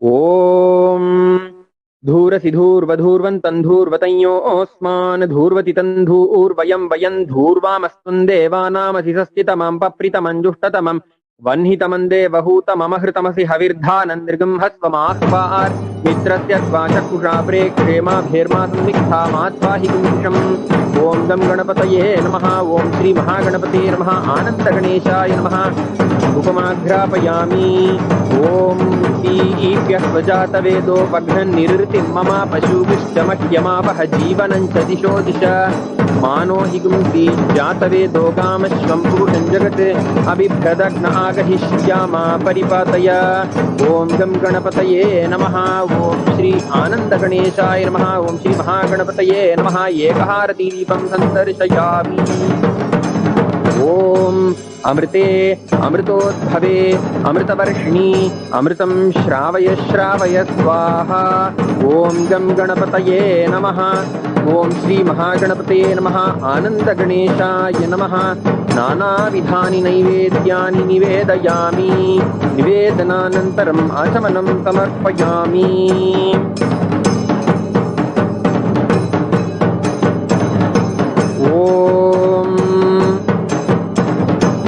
सर्वस्याप्यै सर्वस्य जित्यै सर्वमेव तेनाप्नोति सर्वं जयति न तत्र सूर्यो भाति न चन्द्रतारकं नेमा विद्युतो भान्ति कुतोऽयमग्निः तमेव भान्तम् अनुभाति सर्वं तस्य भासा सर्वमिदं विभाति ॐ नमो व्रातपतये नमो गणपतये नमः प्रमथपतये नमस्ते स्थूलम्बोदरायैकदन्ताय विघ्ननाशिने शिवसुताय वरदमूर्तये नमः ॐ गं गणपतये नमः ॐ श्री महागणपते नमः आनन्दगणेशाय नमः सर्वदेवदेवी स्वरूपाय भगवते श्री नित्यानंद परमशिवाय नमः सर्वोपचारपूजार्थे सर्वापराधक्षमापनार्थे समस्तमङ्गलप्राप्त्यर्थे सर्वरक्षासिद्ध्यर्थे आनन्दकर्पूरनीराजनं सन्दर्शयामि रक्षान् धारयामि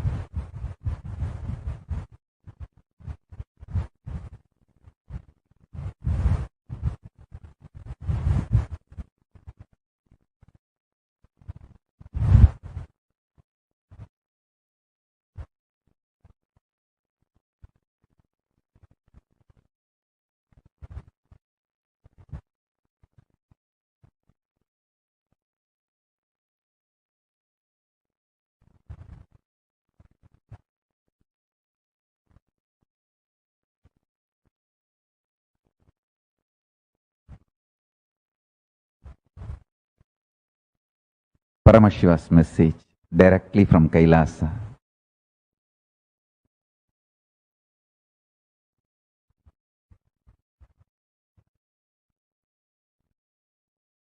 Life is the Navarasa Nataka, Navarasa Natya between what you believe as you,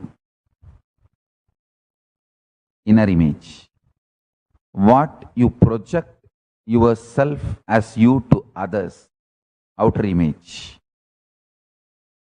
What others actually believe you, others' image. What your enemies are trying to project about you.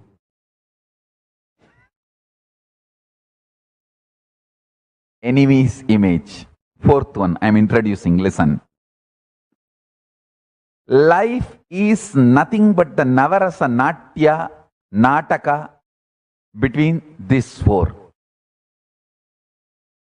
If you imagine, just imagine your life as a movie, cinema story. Bollywood, Tollywood, Hollywood, Jollywood, Bollywood, Hollywood, any wood, you can, sandalwood, any wood, you can take it as any wood, whether Hollywood or Bollywood or Hollywood or Tollywood or Jollywood, any wood. You consider your life as a movie. The image you really have about you is a hero.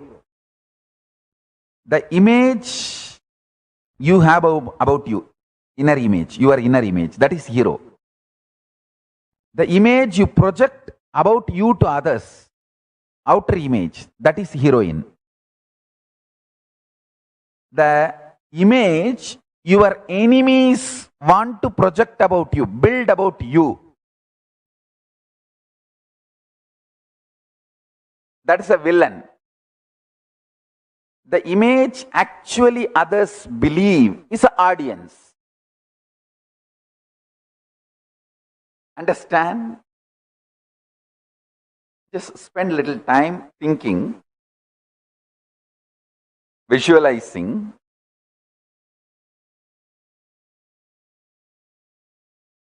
This example.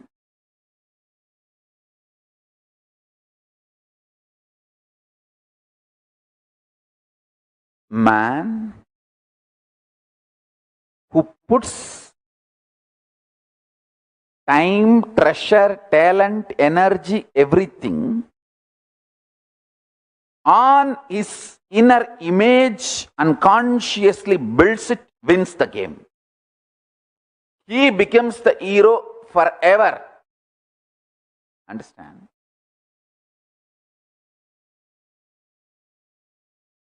Movies' climaxes are not conclusions. Many times,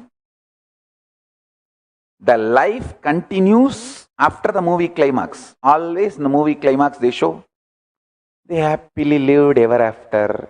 But after that, if you continue the scene only, you will understand.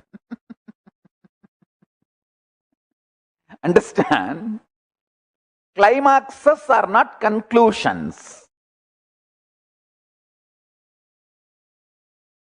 Anybody wants heroic conclusion about your life, put your time, treasure, talent, energy, everything on working on your inner image. Understand? Your inner image is the conscious blueprint of you. Even if it takes 6 months, 1 year, 2 years, spend time on it and make it happen. I tell you, I really tell you, simplest thing, if you can just conquer your junk hungry pattern, not even your hunger for real food, your hunger for junk food. If you can conquer even 1 or 2 patterns, like stop this stupid non-veg, stop this destructive plastic food, food-like products, not the real food. I can list many things. Food-like products, but not real food. But it can create a strong pattern of addiction in you It can send a strong signals inside your system demanding those same food to be supplied to you. Understand? The visual and the taste and the way it shakes your whole nervous system and decision making system. Once you are addicted to those junk food, you are forced to pick them up again due to the modern day marketing technology has destroyed integrity, compromised integrity, gone to the extreme. For the sake of marketing, they will do anything. Even the touch, how you feel when you touch the food, from that touch softness, everything is designed, and the integrity to your health is absolutely compromised. In a way, I will say even it's a criminal conspiracy. It goes to the extent of not only not caring about your health, going to the extent of criminally conspiring to destroy your health so pharmaceutical industry can make money out of your life. Understand? The texture, the touch of the food. The food is designed, the food-like products are designed to give pleasure for all your five senses. The smell and the music associated with the commercials and the restaurants. When you go to the restaurants, the music used there and the music used in commercials are all, you unconsciously record all of that and keep it inside. If you are little aware, you can see whenever you see that food, automatically your mind internally plays the same music inside you. If you are little conscious and you have the capacity to unclutch, you can understand what I am saying. The food-like products, junk food, not only engages your tongue, taste buds, it engages your eyes, it engages your touch sense, it engages your smell sense, unconsciously it even engages with your music sense. Hey. Escape. Save yourself from the food-like products. PhDs are employed to do research and enhance the salt taste. As soon as a potato chip enters the mouth, how it should just terrorize your senses. Nobody bothers about your health. It just have to terrorize your senses, excite your senses. So again and again and again, the moment you see the visual, your tongue sends the strong signal to your brain, hey, get me that. You simply, like a slave pig, go and catch. You grab that and eat that shit.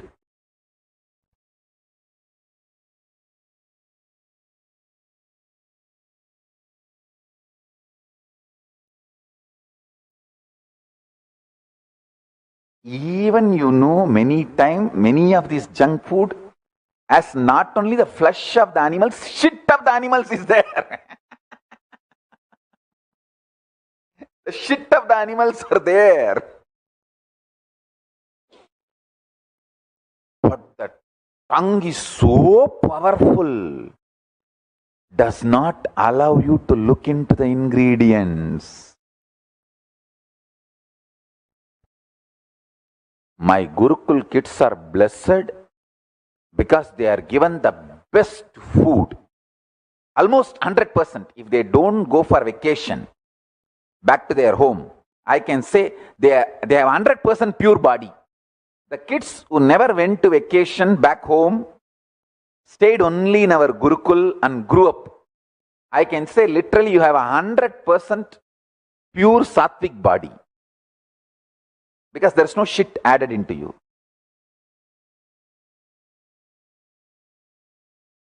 Blessed are those kids who never went back to home and had that junk shit as food.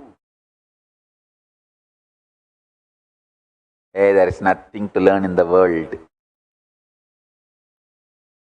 Till 25, if you just keep yourself pure brahmachari, healthy body, no toxins, that is enough.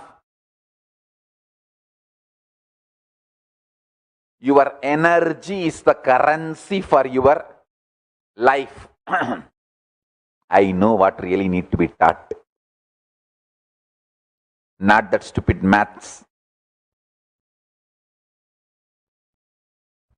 Not that stupid things about biology. Your biology need to be built. Your lessons about biology is stupidity. Your biology need to be built.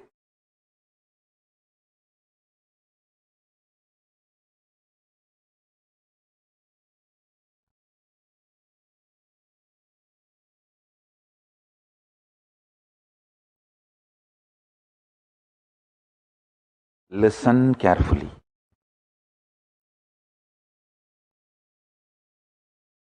The modern day junk food industry has put so much of time, treasure, talent, literally to seduce you to the level of pornography industry.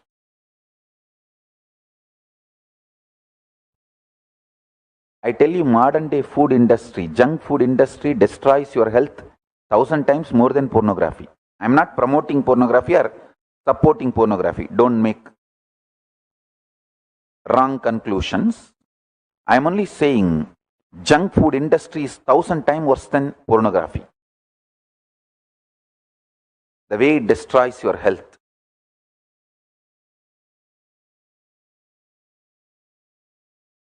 Even if you break one pattern of addiction to junk food, your inner image will release so much energy.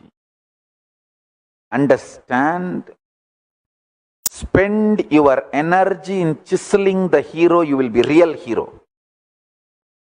Hero in your life story, in your autobiography movie or biography movie is your inner image. Chisel the hero character.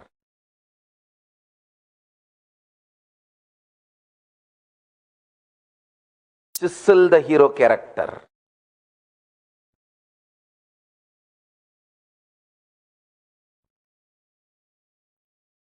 Villain will become irrelevant. Audience will enjoy you and you will naturally have your heroine. Villain will become irrelevant only for the people who chisel their inner image, their hero. Listen. Listen.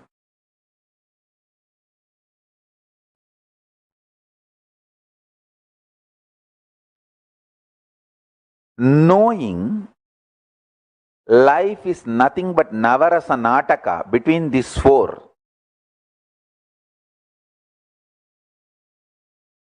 inner image, outer image, other's image, enemy's image.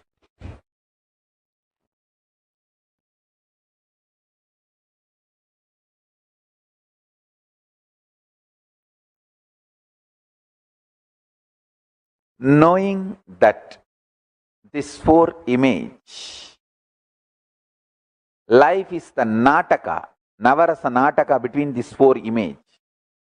Sometimes romance, sometimes fight, sometimes anxiety, the Navarasa Nataka between these four image is your life. Knowing it and relaxing is the comedy track of your life's movie. I tell you, anyone who thinks of himself as comedian and takes himself very lightly and able to unclutch from all four and enjoy the life will be the real hero in the history. Anyone who gets serious about thinking himself as a hero or a villain becomes a comedian. Taddi loose ba.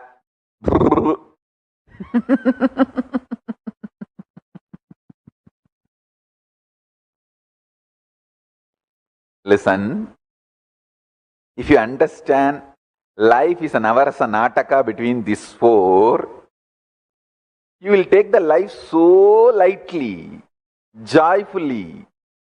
You will spend all your time, treasure, talent, energy, everything in chiseling the hero, the conscious blueprint of you. And you will take the whole life very lightly, casually. You will actually see yourself as a happy comedian. But in history, you will be recorded and known as a hero, even by your villains. Even by your villains. People who take themselves very seriously and try to be a hero or villain, not only in reality they become jokers, in history they become jokers, even they lose respect on themselves and consider their life is a failure. Cosmos records them as a comedy piece. I tell you.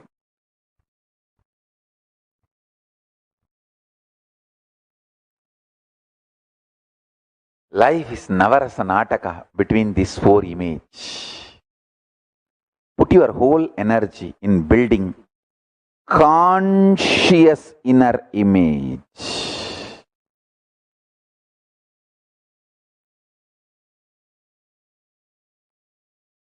The inner image you are carrying now is an accidentally forced on you or procured by you. Now, consciously build it. Start building it.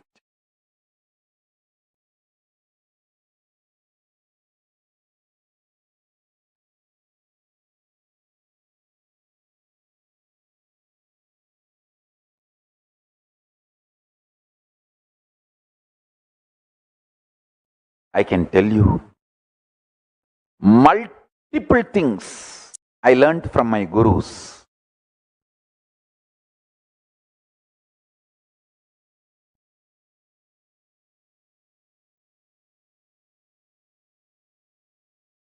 To build yourself consciously.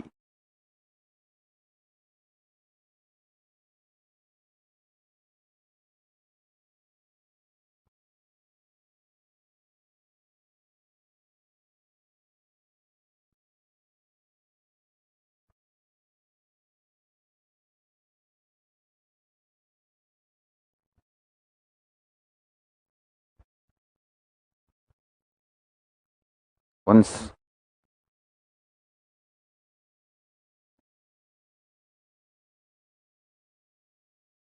Kuppammal, Raghupati Yogi, Isaki Swami, all three of them were sitting.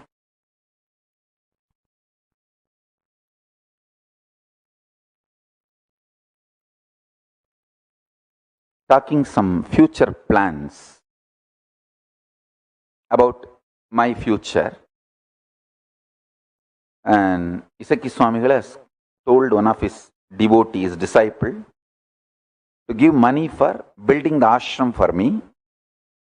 And the money was given to Kuppammal, and Kuppammal was telling Isaki Swami what all the work has happened, and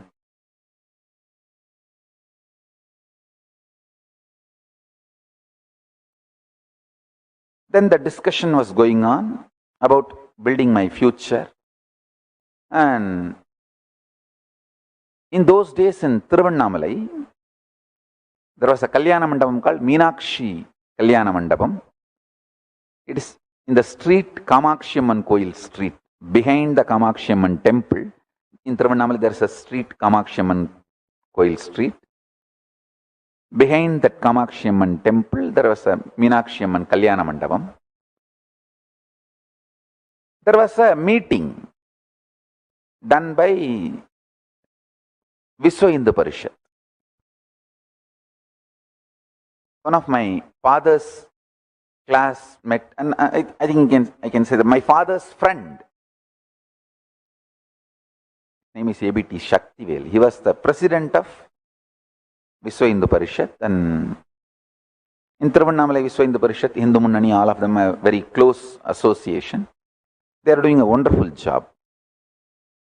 And they will, in those days, they used to conduct regularly this, even for Ayodhya Rama temple, the bricks, they used to worship in every home. And I still remember I got one brick from ABT Shaktivel and worshipped in my home for 11 days, singing Rama Bhajan, Rama Nama Sankirtana, and then doing puja and taking it and handing it over.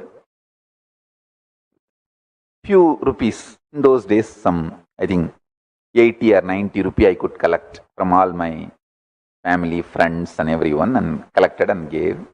Surely less than 100 rupee. Gave that donation also. And like this, lot of activities will happen. That day there was a meeting. Some people who are teaching about the Hinduism and how to be the Hindu activist. There was a meeting, and all three of my gurus insisted I go and participate in that meeting.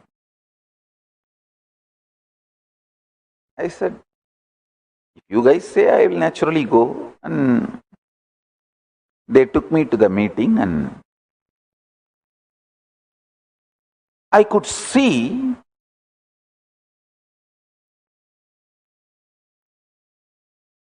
the sincerity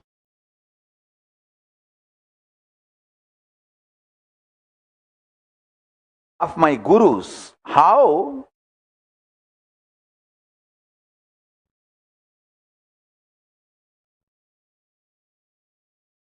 constantly they will think for me. Constantly they will work on molding me, chiseling me, carving me, building me.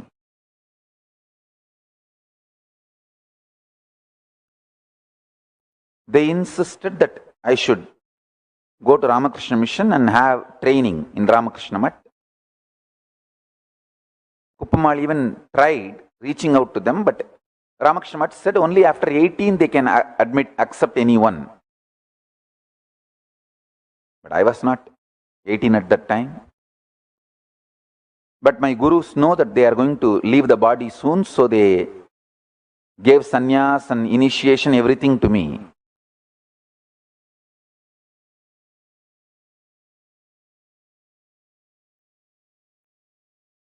But they gave me the instruction that I should go and spend some time in Ramakrishna Mission and learn.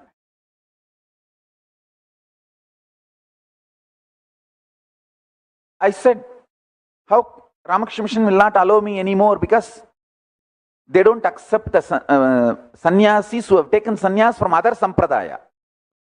Only the brahmacharis who have not taken sannyas or who are not married, only they can join in Ramakrishna Mission, and they have to be sannyasis in the Ramakrishna Mission. Means the Ramakrishna Mission will initiate and give sannyas.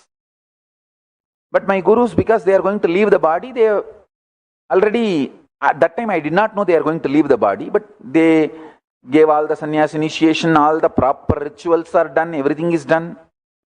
But they were insisting that I should go and learn from Ramakrishna Mission.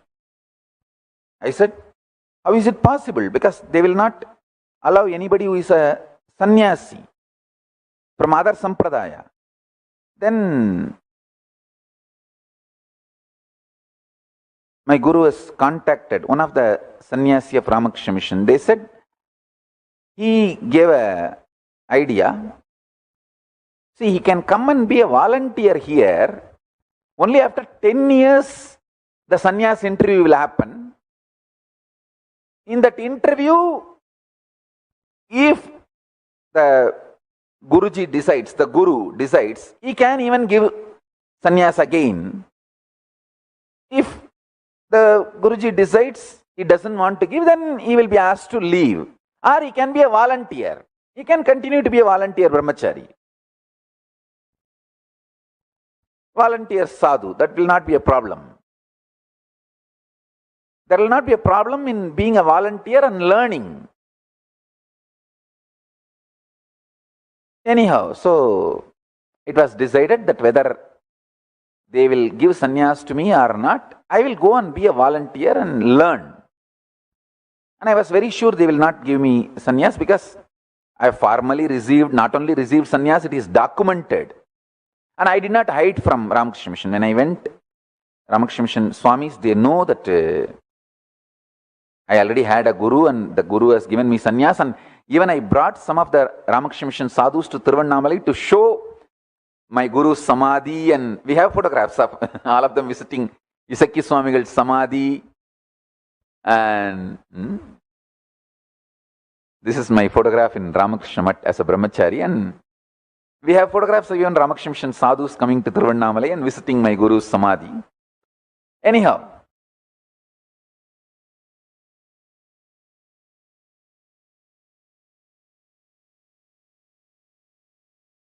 my gurus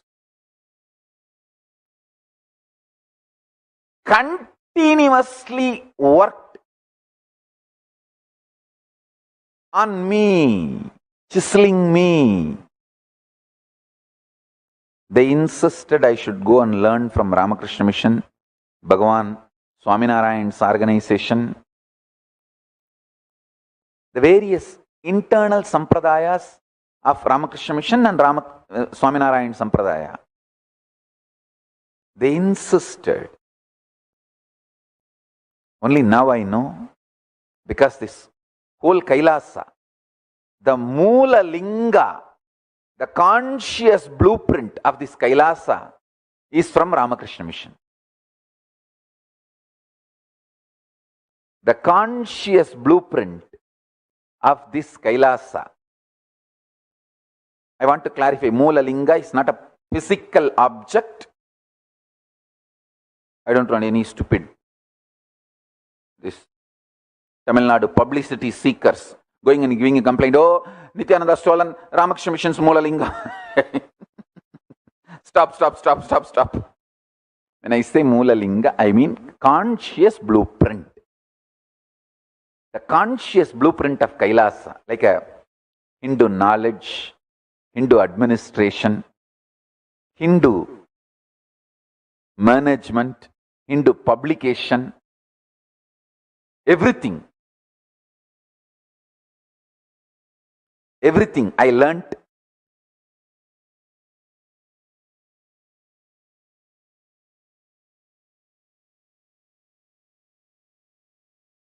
from Ramakrishna Mission. I should tell you, I should put this on record. Forever, me and my sangha is indebted to Ramakrishna Mission.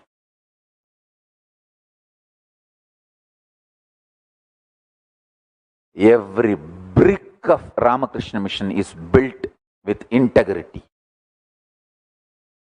The level of purity, integrity, commitment, authenticity Ramakrishna Mission sadhus live is unimaginable.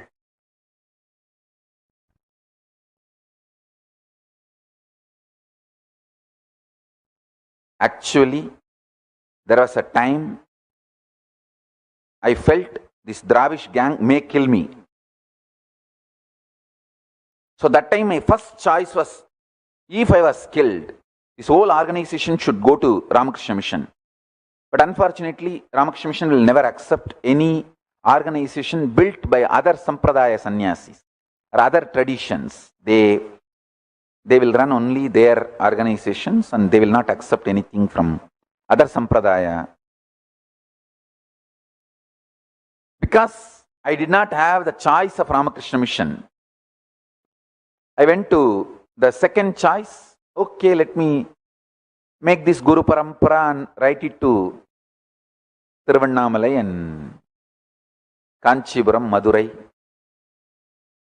People may ask why this is the photograph of some of the Ramakrishna Mission sadhus visited Tiruvannamalai, and we have photograph they even going to Isaki Swami's Samadhi, Panjamukam.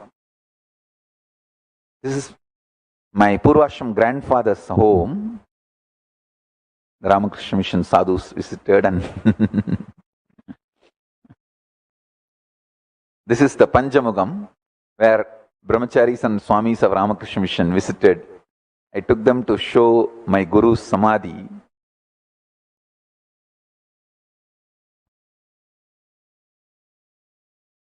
I wanted everyone to know, I want this to be on record. All the best things I have in my life is the gift from Ramakrishna Mission.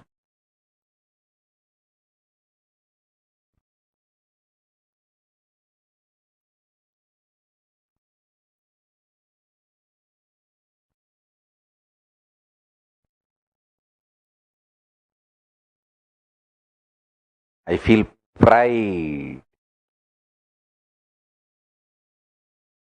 being a volunteer or a brahmachari,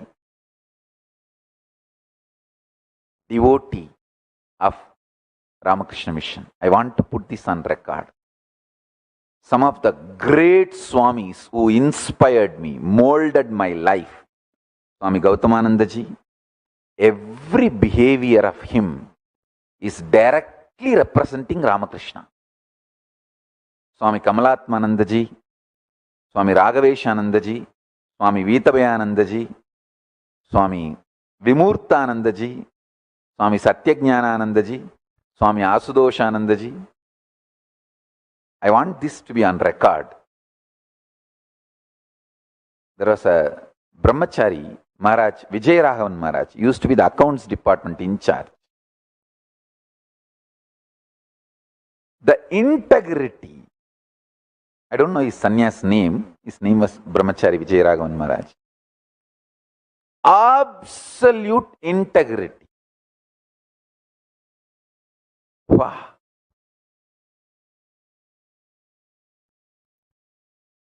Swami Jnanadananda ji, manager of the Mailapur Mutt.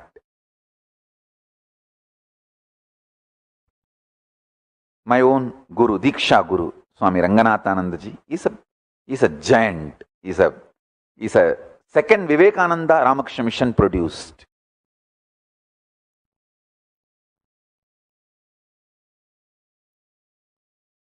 Swami Ranganathananda ji is the caliber of personality like Swami Vivekananda. Of course, I am no way comparing or disrespecting anyone by comparing with anyone. I only wanted to offer my gratitude and put this on record.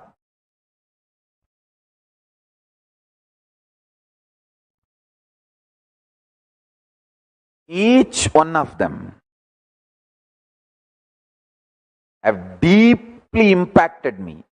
The Shiva Bhakti of Swami Kamalatmananda ji, the bold, courageous way Swami Kamalananda ji used to face media. See, those days there was a big scandal that Ramakrishna Mission was trying to close the schools. There was a media attack on Ramakrishna Mission.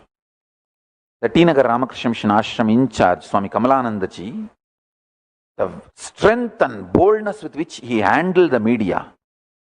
Oh God.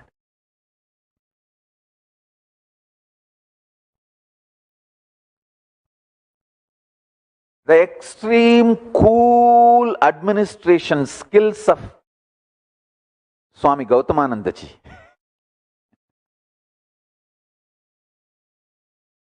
Extreme hard work of Swami Satyajnanandaji, Asudoshanandaji, Swami Vimurtanandaji, these three Swamis, 24 hours they will work.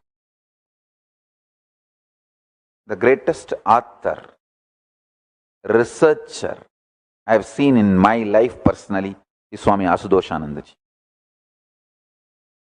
I want this to be all on record, so my sannyasis, my disciples will learn from Ramakrishna Mission. I also wanted to tell one more thing. All the youth in India, if you are between 18 to 25, I insist, recommend very strongly, you go and stay in Ramakrishna Mission at least for a few years and have brahmacharya training. You see, if you stay there and continue, win and take sannyas successfully, that's great. At least try few years. It will give you an amazing grounding in life.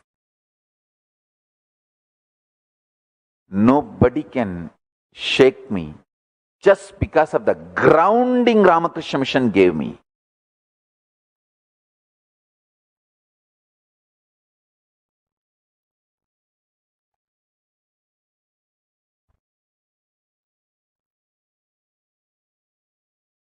Personality like Swami Gautamanandaji,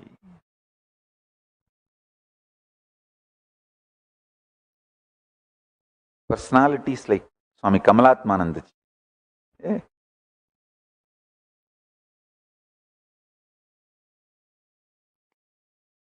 I was his edupudi, literally for Kamalatmanandaji, I was his student, brahmachari. When he dictates, I will take notes, and actually I learnt literally Tamil from him. Writing, reading, everything is a giant. But his humbleness, I should put this on record. After I started my own organization and became a guru, known all over the world, I went to Madurai. Madurai, we had a large satsang, I think in Raja Muttaya Hall. Hall was full, and the song to welcome me, the welcome song was played, and on the stage there was a huge throne. I walked into my hall to give my satsang. The whole Madurai, thousands of posters, flyers. I was walking into the hall with a humble, bowed way. I walked with a humble namaskar and bowing down. Suddenly I saw one saffron-clothed Swami sitting in the audience. Audience, not on the stage. Audience. I was shocked. I looked deeply. I saw Swami Kamalatmanandaji. We did not invite him. I should have actually invited him formally and had a simhasan for him on the stage. But somehow I was very reluctant. Will he come if I invite? And even if he comes, will he have any difficulty or any disturbance from the organization side? Or you see, Ramakrishna Mission is a large organization. There are many isms, means some may not fully agree with the way I am working. And I had my own thoughts, so I did not invite him. I was shocked when I saw him sitting in audience. I just straight went and fell at his feet and said,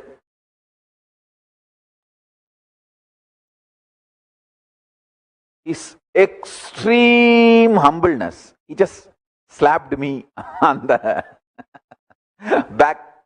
Hey, nalla pesriyan paakkradhukaga vandanda. Poda stage la poi ukkarra. He told in Tamil in singular. He nicely slapped me on the back. That's the way He relates with me. I relate with him like I am his son and he's my father, and he is literally giant. And he said that in singular. I just came to see how you are talking. Go and sit in the stage. I said, nothing doing. I cannot sit in front of you in the stage or the throne. I will shiver. I cannot speak. You please better sit in the throne. I made him sit in the main throne, and side I put a separate chair for me. I sat in that chair and gave the public satsang. This is the only satsang you will see in my whole 26 years of public life where I will not be in the main throne. I will be in the side throne. We have the photographs and videographs. I will pull it out. I will be in the side, in a small chair, and giving the satsang. Kamalatmananji will be the main throne. In Madurai, in Raja Sir, Muttaya Hall, the satsang was organized, and actually till that time many people did not even know that I am from Ramakrishna Mission background. I said, nothing doing, no question of sitting in the throne in front of you. It will be not only I don't have a guts to speak in front of you, it will be droha to the Guru Parampara. I might have left the organization, but I cannot leave the Guru Parampara. You see, organization is different and Guru Parampara is different. I can't leave the Guru Parampara, or I can't disrespect the Guru Parampara. That's why the first ashram I created, I dedicated it to Sri Ramakrishna. I cannot disrespect Guru Parampara. He did not agree. He said, no, you have to sit in the stage. It's a satsang organized on your name, and people have come to listen to you, not to me. I said, nothing doing. You have come. I cannot sit in front of you in throne. You better sit in the throne. I will sit next to you in the side. I will put a separate chair. I put a separate chair and sat on that. And he sat in the throne, and in the satsang itself I said, I am just an ordinary small boy in front of Swamiji, giant-like personalities, Swami Kamalatmanandaji.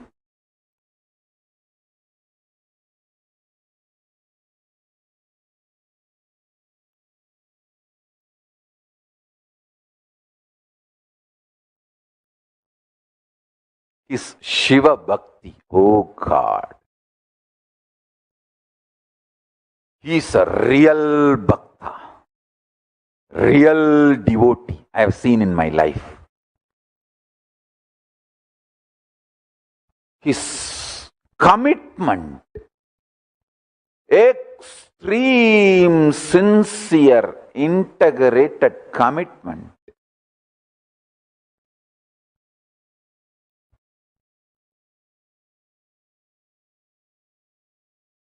I tell you, one of the greatest decisions my gurus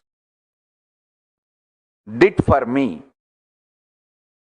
is insisting that I should go to Ramakrishna Mission and spend time in Ramakrishna Mission and Bhagavan Swaminarayan's organization. Of course, I did not spend much time with Swaminarayan's organizations, but I had exposure.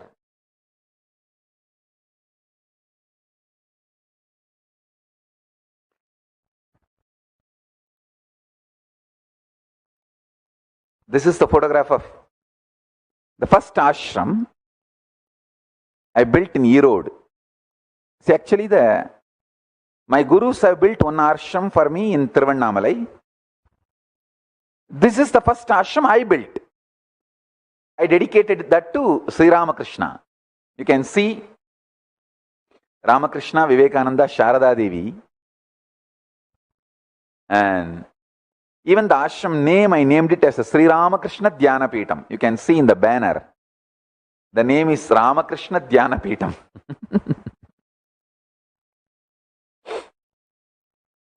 I still have the that photograph of Sri Ramakrishna with me.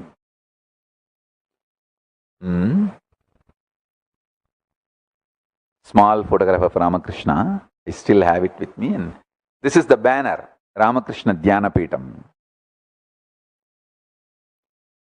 The first ashram dedicated, built by me and dedicated to Sri Ramakrishna. I think it happened in 2001 April 14th. 2000 April 14th or 2001 April 14th, I think. Maybe 2001 April 14th.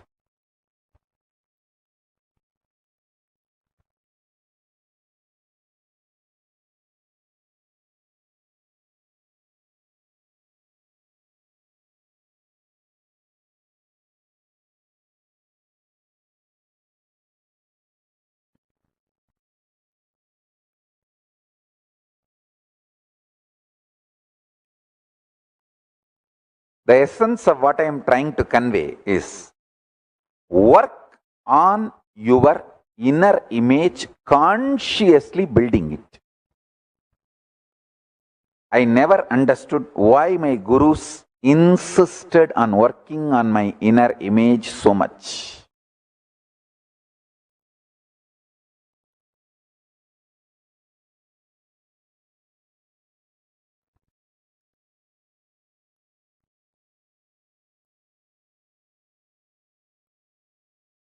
Only now I understand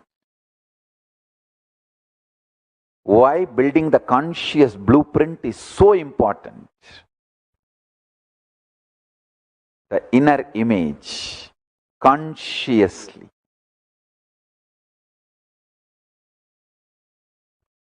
I will not be on the center stage or the throne. We actually have a habit in our sangha. Nobody will sit in the stage. Very rarely we invite somebody else to come and sit in the stage. That also will be in the side chair, and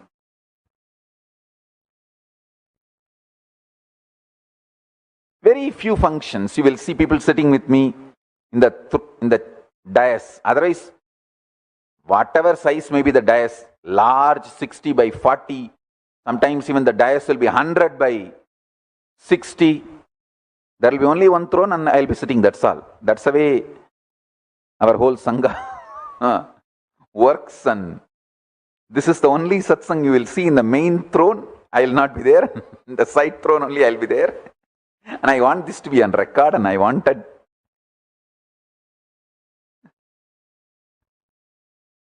forever. All the Kailashians should remember, we are indebted to Ramakrishna and Ramakrishna Sampradaya. Nanum en vamsamum.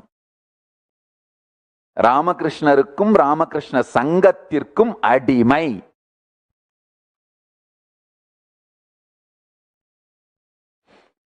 Nanum en vamsamum. Ramakrishnarukum Ramakrishna Sangathirkum adimai.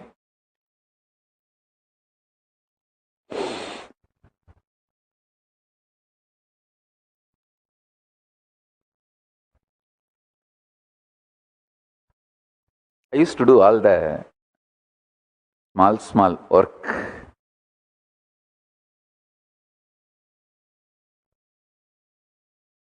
Like sweeping and wiping the temple, cutting vegetables, cleaning the restrooms, and I am very proud about it. I want to put this on record, that volunteering, working in Ramakrishna Mission, it's a tradition. All brahmacharis have to do cutting vegetables and cleaning the temple, mopping and washing the bathrooms. This all is the traditional training in Ramakrishna Mission. Everyone has to do, and all that gave me tremendous grounding.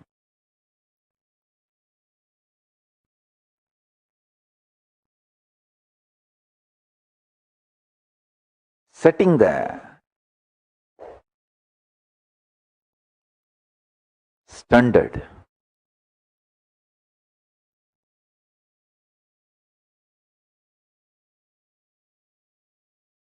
I'll very strongly recommend any youth in India, if you are male between 18 to 25, join Ramakrishna Mission. Spend as much as you can, as many years as you can in getting brahmacharya training.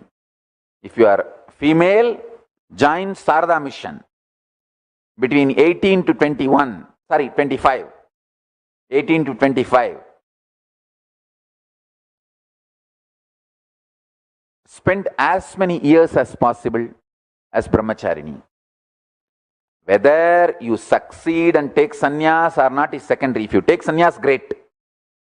If not, that training will give you real grounding about life. It will teach you life, I tell you. I have begged in thousands of houses and ate, so I know the best taste. Same way, I have seen thousands of monasteries. I know the best place. Ramakrishna Mission is the best place for anyone to have training. 1000 வீட்டுல பிச்சை எடுத்து தின்னவனுக்கு best ருசி எதுன்னு தெரியும். 1000 மடத்துல தங்கனவனுக்கு best மடம் எதுன்னு தெரியும். நேர்மை, நீதி, நியாயம், ஆன்மீகம், தூய்மை, இது எல்லாத்தோட மொத்த வடிவம் ராமகிருஷ்ண மடம், ராமகிருஷ்ண இயக்கம். 18 வயதிலிருந்து 25 வயதுக்குள் இருக்கின்ற எல்லா இளைஞர்களும் இந்தியாவில் தயவு செய்து ராமகிருஷ்ண மடத்தில் சேர்ந்து பிரம்மச்சரிய பயிற்சி எடுத்துக் கொள்ளுங்கள். பயிற்சியில் வெற்றி பெற்று சந்நியாசம் எடுத்து அங்கேயே இருந்தீங்கன்னா நல்லது. அப்படி இல்லை, முடியலைன்னு நீங்க வெளியில வந்தா கூட தப்பு இல்லை. அந்த பயிற்சி உங்கள் வாழ்க்கைக்கு மிகப்பெரிய பலமாக இருக்கும்.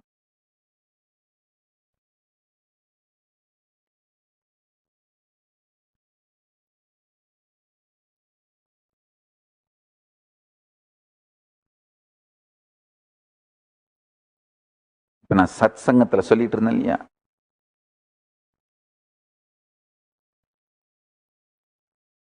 நம்ம வாழ்க்கை எங்கய்யா, நீங்க உங்களை பத்தி வச்சிருக்கிற கருத்து, நீங்க உங்களை பத்தி உலகத்துக்கு காட்ட முயற்சி பண்ற கருத்து,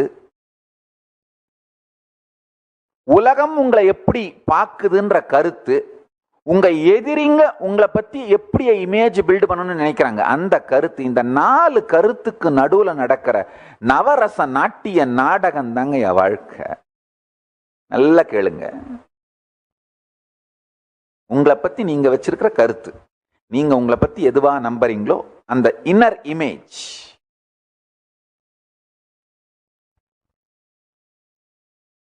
நீங்க உலகத்துக்கு உங்களை எப்படி காட்டணும்னு விரும்புறீங்களோ அது அவுட்டர் இமேஜ். உலகம் உங்களை எப்படி பார்க்குதோ அது அதர்ஸ் இமேஜ். உங்க எதிரிங்க உங்களை எப்படி ப்ரொஜெக்ட் பண்ணி உங்களை பத்தி பில்ட் பண்றாங்களோ, உங்க இமேஜை பில்ட் பண்றாங்களோ அது எனிமீஸ் இமேஜ். இந்த 4 பிம்பத்துக்கு நடுவில் நடக்கிற நவரச நாட்டிய நாடகம் தாங்க என் வாழ்க்கை. உங்க வாழ்க்கைய ஒரு சினிமாவா கற்பனை பண்ணிட்டீங்கன்னா நீங்க உங்களை பத்தியே வச்சிருக்கிற கருத்து, இன்னர் இமேஜ் தான் ஹீரோ. சினிமாவை உருவகப்படுத்தி பார்த்துக்கோங்க உங்க வாழ்க்கைய. Hollywood, Bollywood, Tollywood, Kollywood, sandalwood, என்ன வுட்டா வேணா வச்சுக்கோங்க. உங்க வாழ்க்கைய சினிமாவா நீங்க உருவகப்படுத்தி பார்த்தீங்கன்னா நீங்க உங்களை பத்தி வச்சிருக்கிற கருத்து, அந்த இன்னர் இமேஜ் தான் ஹீரோ. நீங்க உங்களுக்கு உங்களை பத்தி மற்றவங்களுக்கு காட்டுறீங்களா பாருங்க, உலகத்துக்கு காட்டுறீங்க அந்த அவுட்டர் இமேஜ். நீங்க எப்படியா வேணா உங்களை பத்தி நம்பலாம், உங்களை பத்தி மற்றவங்களுக்கு காட்ட முயற்சி பண்ணுவீங்க. அந்த அவுட்டர் இமேஜ் தான் ஹீரோயின். உங்க எதிரிங்க உங்களை பத்தி உலகத்துக்கு காட்ட முயற்சி பண்ற இமேஜ், அதுதான் வில்லன். உலகம் உங்களை எப்படி பார்க்குது, அந்த அதர்ஸ் இமேஜ், அதுதான் ஆடியன்ஸ். இந்த நாலுத்துக்கு நடுவுல நடக்கிற நவரச நாடக நாட்டியம் தாங்க என் வாழ்க்கை.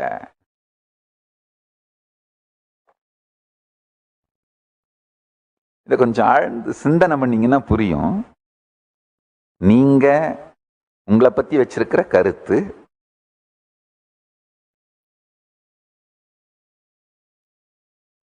இன்னர் இமேஜ், தமிழ்ல வேணா சுயபிம்பம்னு சொல்லிக்கலாம். நீங்க உங்களை பத்தி மற்றவங்களுக்கு காட்டுற இமேஜ், அவுட்டர் இமேஜ், வெளி பிம்பம்ன்ற வார்த்தை வேணா தமிழ்ல யூஸ் பண்ணிக்கலாம்.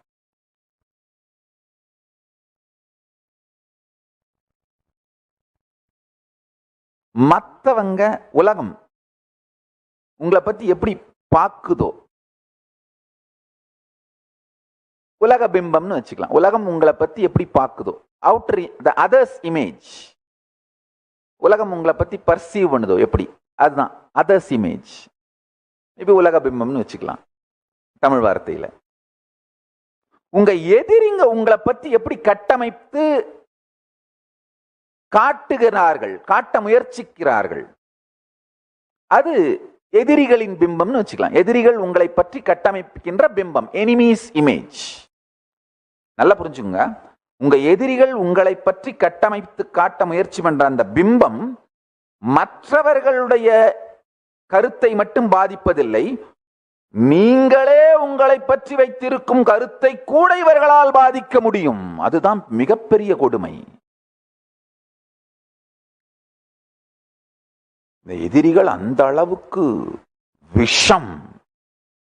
இந்த எதிரிகள் பிம்பத்துக்கு நான் வேணா ஒரு அழகான இனிமையான வார்த்தை கொடுங்க, திராவிஷ பிம்பம்னு வேணா வச்சுக்கலாம். உலகத்துல இருக்கிற அத்தனை பேரையும் உங்க விரோதிகளா காட்டுவானுங்க, கெட்டவனாவே காட்டுவானுங்க. அது ஒரு பெரிய டெக்னாலஜி.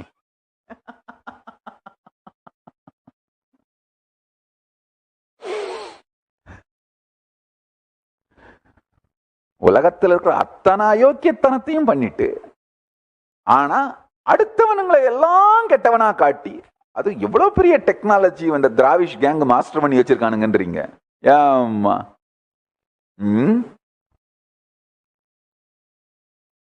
சின்ன பிள்ளைங்க அதுக்கு சாக்லேட்டை திருடி தின்னுட்டு அலறி அடிச்சு சத்தம் போட்டு கத்தி அது டேண்ட்ரம் த்ரோ பண்றதுல பாத்தீங்கன்னா உலகத்தில் இருக்க அத்தனை பேரையும் கெட்டவன்னு காட்டும், அது பண்ணதை மறைக்கிறதுக்கு. அதே மாதிரி இந்த திராவிஷ் பாய்ஸ் ஏம்மா இவனுங்க பண்ற அலப்பறை இருக்கு பாருங்க.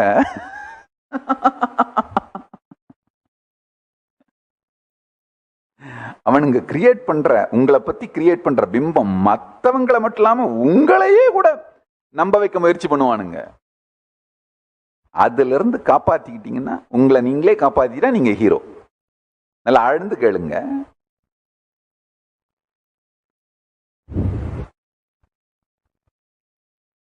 நீங்க உங்களை பத்தி வச்சிருக்கிற கருத்து, இன்னர் இமேஜ், நீங்க உலகத்துக்கு உங்களை பத்தி காட்டுற கருத்து, அவுட்டர் இமேஜ், உலகம் உங்களை பத்தி வச்சிருக்கிற இமேஜ்,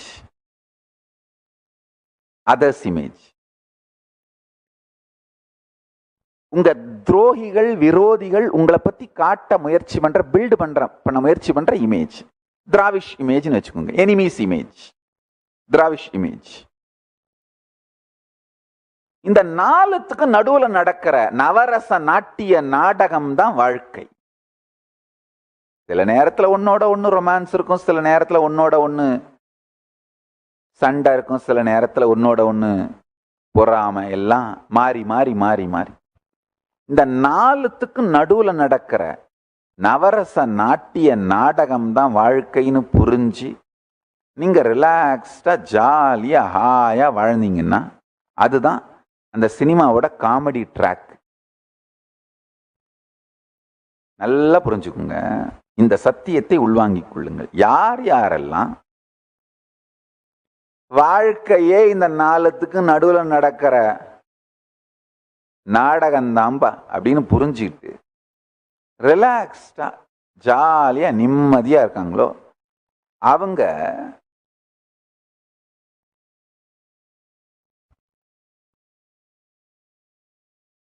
வாழ்க்கையில் வெற்றி அடைந்து விடுவார்கள். தன்னை ரிலாக்ஸ்டா ஒரு காமெடியன் மாதிரியே நினைச்சிட்டு வாழறவங்க வரலாற்றில் கதாநாயகனாக, ஹீரோவாக, வெற்றியாளர்களாக வலம் வருவார்கள். ரொம்ப வேகமா தன்னை ஹீரோன்னு இமேஜ் எல்லாம் பில்ட் பண்ண முயற்சி பண்ணிட்டு அதுக்கு ஒரு 4 லூசு பசங்களை சேர்த்துக்கிட்டு இந்த கூத்து பண்றவன் எல்லாம் பார்த்தீங்கன்னா வரலாற்றில் லூசு பசங்களா, தத்திங்களா தான் ரெக்கார்ட் ஆவானுங்க.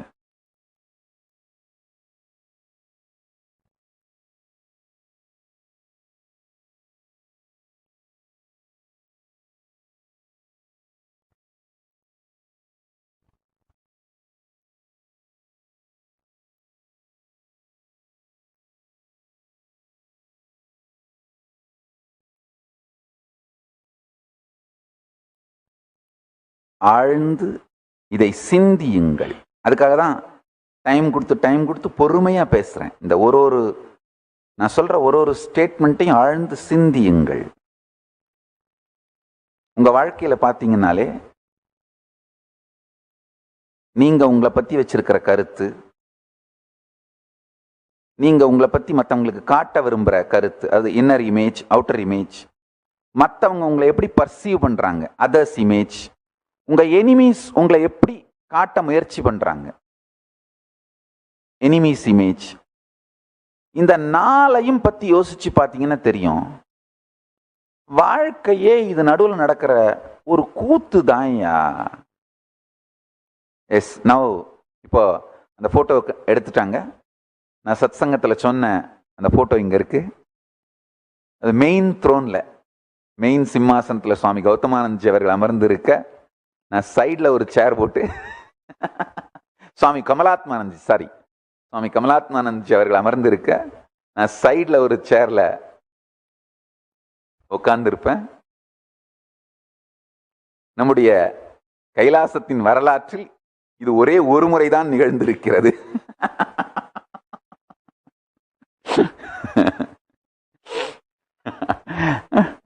ஆனா இது எனக்கு செய்யப்பட்ட மிகப்பெரிய பெருமையாக நான் கருதுகிறேன். ஒரு சுவாமிஜி நேரடியா நான் அழைக்காமல் வந்தது மட்டுமல்லாமல் மிகுந்த பணிவோடு ஆடியன்ஸ்ல போய் உட்கார்ந்து இருந்தது.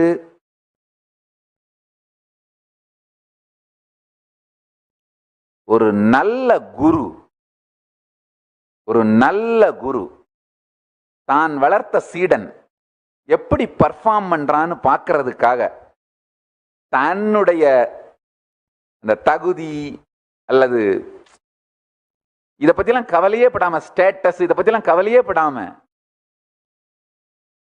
நான் வளர்த்த பையன் எப்படி வளர்ந்துருக்கான்னு பார்க்கணும் அப்படின்னு வந்து கிரேஸ் பண்றது.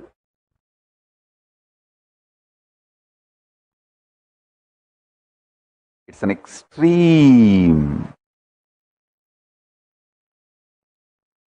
extreme humbleness of Swami Kamalatmanandaji. The satsang was 2005, November 22nd in Madurai. By the time I became already international figure, I started building ashrams all over the world, but his extreme humbleness, he came personally and all right, let me come back to the story I was narrating. நான் சொல்லிட்டு இருந்த கதைக்கு திரும்ப வரேன். உங்களுடைய inner image, நீங்க வெளியில காட்டுற அவுட்டர் இமேஜ், உலகம் உங்களை எப்படி பார்க்குதுங்கிற அதர்ஸ் இமேஜ், உங்க எதிரிங்க உங்களை எப்படி கட்டமைக்கிறாங்க, உங்க இமேஜை எப்படி கட்டமைக்கிறாங்க, எனிமீஸ் இமேஜ், இது 4த்துக்கு நடுவில் நடக்கிற நாட்டிய நாடகம் தான் உங்க வாழ்க்கைங்கிற சினிமா.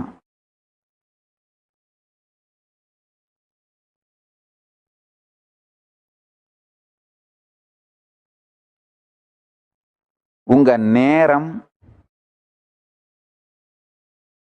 சக்தி அத்துணையையும் உங்க இன்னர் இமேஜ கான்ஷியஸா கட்டமைக்க செலவிடுங்கள். உங்க இன்னர் இமேஜ் தான் உங்க வாழ்க்கையோட கான்ஷியஸ் ப்ளூ பிரிண்ட்.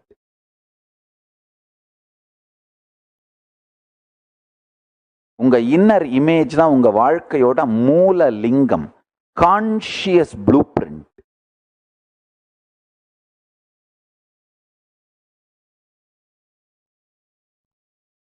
நல்லா ஆழ்ந்து கேளுங்க.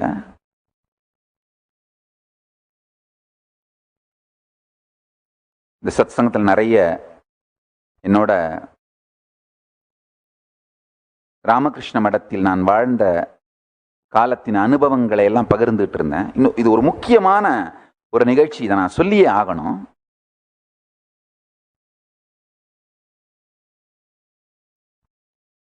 நான் ராமகிருஷ்ண மடத்தில் பிரம்மச்சாரியா இருந்தப்போ நடந்த ஒரு நிகழ்ச்சி. இப்ப நான் சொல்லிட்டு இருக்கிற சத்தியத்துக்கும் இந்த நிகழ்ச்சிக்கும் நெருக்கமான தொடர்பு உண்டு. ராமகிருஷ்ண மடம் விவேகானந்தர் இல்லம், இந்த மெட்ராஸ்ல மெரினா பீச்ல இருக்கிற அந்த விவேகானந்தர் இல்லத்தை விவேகானந்தர் பெயராலே ஒரு அருங்காட்சியமாக, மியூசியமாக மாற்றுவதற்கு முயற்சி எடுத்துக் கொண்டிருந்த காலம் அந்த காலம். நான் அப்போ ராமகிருஷ்ண மடத்தில் பிரம்மச்சாரியா இருந்தேன். முயற்சி எடுத்துக் கொண்டிருந்தார்கள். அது ஒரு நிலையிலே அந்த நேரத்தில் அமைச்சராக இருந்த நபர் நேரடியா அந்த இடத்துல அந்த ஸ்பாட் விசிட்னு சொல்றாங்களே, அதுக்கு வரப்போறாரு.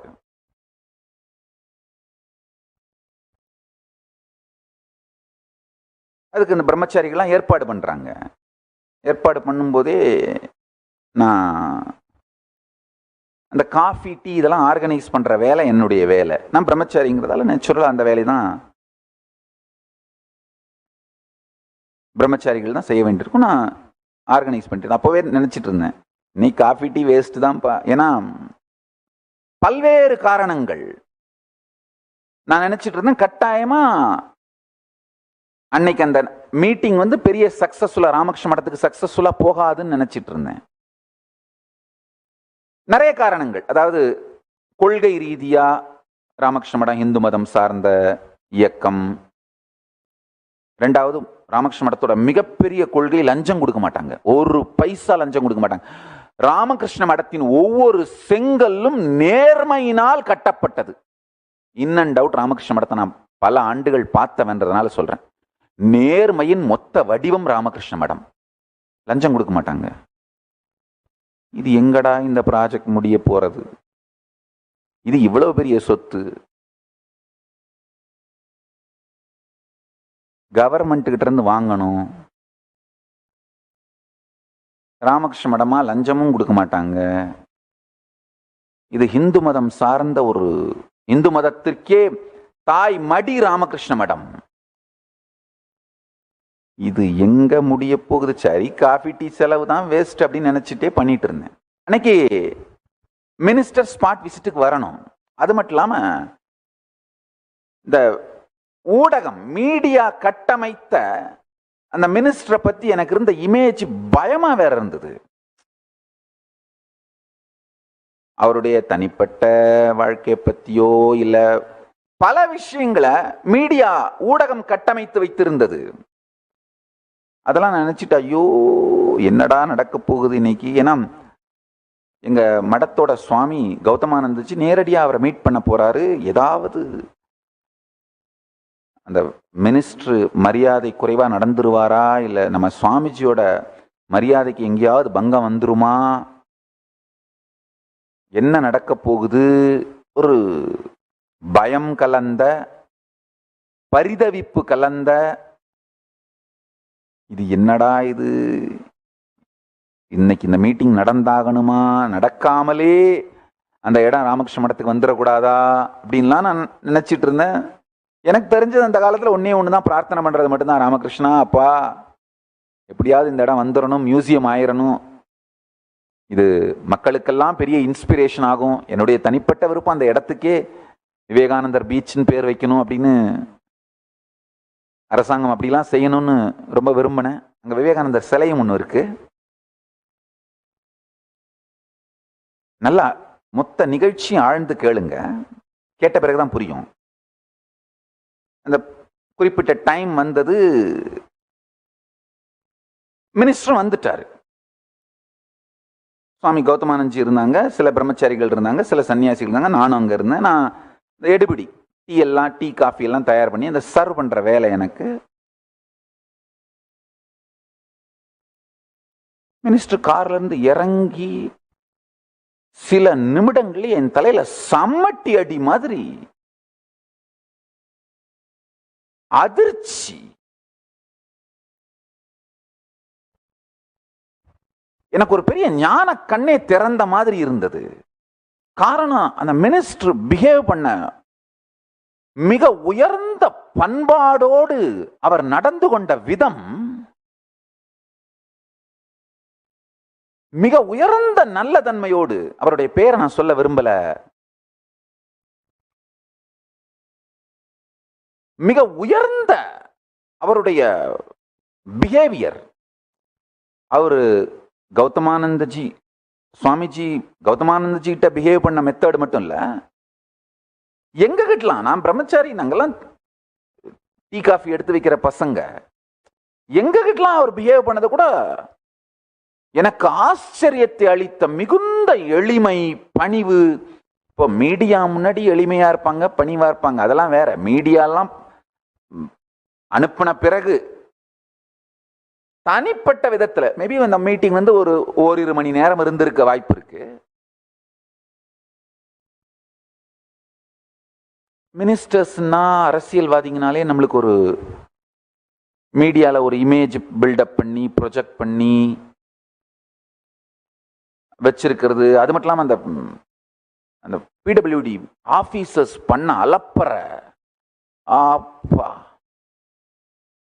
எனக்கு உண்மையிலேயே பெரும் பயத்தை கொடுத்திருந்தது. அந்த காஃபி டீயோட சுகர் எல்லாம் செக் பண்ணி, அதோட டேஸ்ட் எல்லாம் செக் பண்ணி, எல்லாம் பண்றதுலயே எனக்கு பெரிய பரிதவிப்பு. ஏன்னா நம்ம ஏதாவது தப்பு பண்ணி மடத்துக்கு கெட்ட பேர் வந்துடக்கூடாதுன்னு எல்லாத்தையும் ஆர்கனைஸ் பண்றது அது ஒரு பக்கம். அதுக்கு அப்பாற்பட்டு இந்த மீட்டிங் நல்லபடியா நடக்கணுமே, இதுல ஏதாவது சங்கடம் வந்து அந்த இடம் ராமகிருஷ்ண மடத்துக்கு வராம போயிடுறது ஒண்ணு, இல்ல மடத்து சன்னியாசிகள் மேல எதுவும் அவங்களுக்கு வெறுப்பெல்லாம் வந்து பிரச்சனையெல்லாம் ஆயிடப்படாதே அப்படின்லாம் என்னென்னவோ நினைச்சிட்டு இருந்தேன்.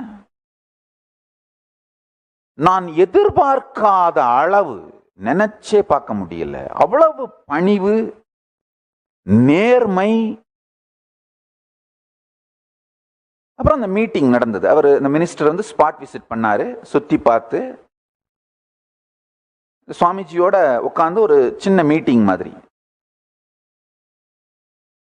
அந்த மீட்டிங்ல மினிஸ்டர் வந்து இந்த கேட்ட கேள்விகள், பேசிய விதம், தரோவா ஃபைல மாஸ்டர் பண்ணிட்டு வந்திருக்காருன்னு மட்டும் தெரியுது. தரோவா ஃபைல் தெரியுது அவருக்கு. நல்லா தெரிஞ்சுக்கோங்க, சில நேரத்தில் நம்ம கேள்வி கேட்கறதே அந்த ப்ராஜெக்ட் அவாய்ட் பண்றதுக்காகவே கேள்வி கேட்பாங்க. அப்படியெல்லாம் ஒண்ணுமே இல்லை. மிகுந்த நேர்மையோடு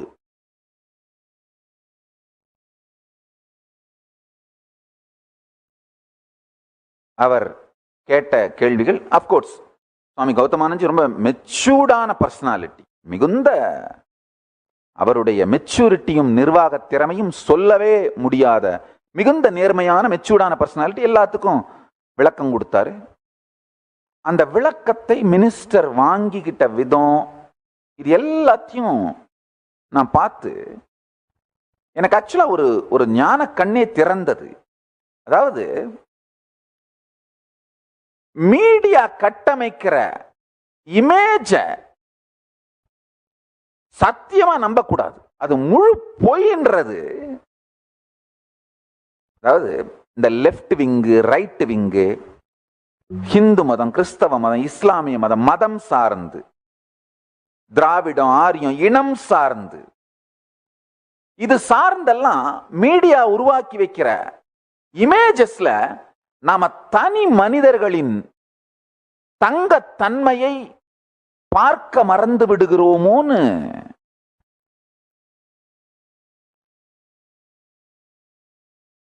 எனக்கு அப்பதான் புரிஞ்சது. அது ஆக்சுவலா அந்த மீட்டிங் வந்து எனக்கு ஒரு பெரிய அறிவு கண் திறப்பு. ஃபர்ஸ்ட் டைம் மீடியா சொல்றதெல்லாம் உண்மை இல்லப்பா, மிகுந்த ஈடுபாடும் ஸ்ரத்தையும் நேர்மையும். நான் அவங்க 2 பேருடைய கான்வர்சேஷனை பார்த்தேன். சுவாமி கௌதமானந்தஜியோட கான்வர்சேஷன், அவர் மினிஸ்டரோட கான்வர்சேஷன். அந்த 2 பேரோட நடுவில் இருக்க கான்வர்சேஷனை பார்த்தேன். நான் அந்த டீ கொடுக்குற பையன்றதால ஓரமா நின்றுட்டு, மிகுந்த நேர்மை. எனக்கு அடி மனசுல பயம், ஏதாவது இந்த பணம் பத்தி பேச்சு வந்து கௌதமானந்த்ஜி அப்செட் ஆகி பணமெல்லாம் கொடுக்க மாட்டோம் அப்படின்லாம் ஏதாவது அங்க பிரச்சனை நடந்துருமோன்னு எனக்கு பயம். ஏன்னா எப்ப பார்த்தாலும் நம்ம சினிமாலையும் மீடியாலையும் மினிஸ்டருங்க அப்படின்னாலே பொட்டி வாங்குறவங்க, பொட்டி இல்லைன்னா வேலை நடக்காது, இப்படியே கேட்டு கேட்டு கேட்டு பார்த்து பார்த்து பார்த்து பழகி போய்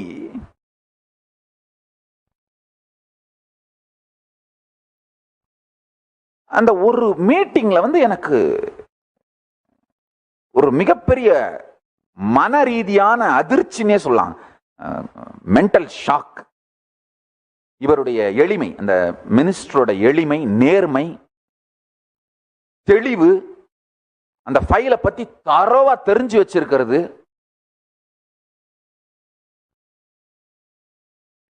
கௌதமானந்தஜிட்ட மட்டும் இல்லாம நாங்க பிரம்மச்சாரிகள் எங்க கிட்டலாம் கூட அவரு நடந்துகிட்ட பணிவு, சுவாமின்னு கூப்பிட்டது. நான் உடனே சொன்னேன், நாங்க சுவாமி இல்லைங்க, நான் பிரம்மச்சாரிங்கயா, நாங்க இங்க சர்வ் பண்றவங்க, வாலண்டியர், அவர் தான் சுவாமிஜி அப்படின்னு. ஆனாலும் கடைசி வரை அவர் காத்த பணிவு,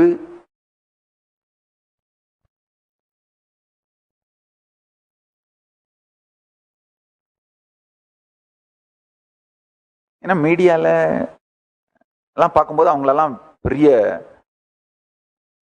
சத்தம் போடுறது, மீட்டிங், இதிலெல்லாம் தான் பார்க்குறோம் இல்லையா. அதனால தனிப்பட்ட விதத்தில் பார்க்கும்போது நினைத்தே பார்க்க முடியாத எளிமை, நேர்மை, தெளிவு, பணிவு, இதெல்லாம் நடந்துட்டு இருந்தது.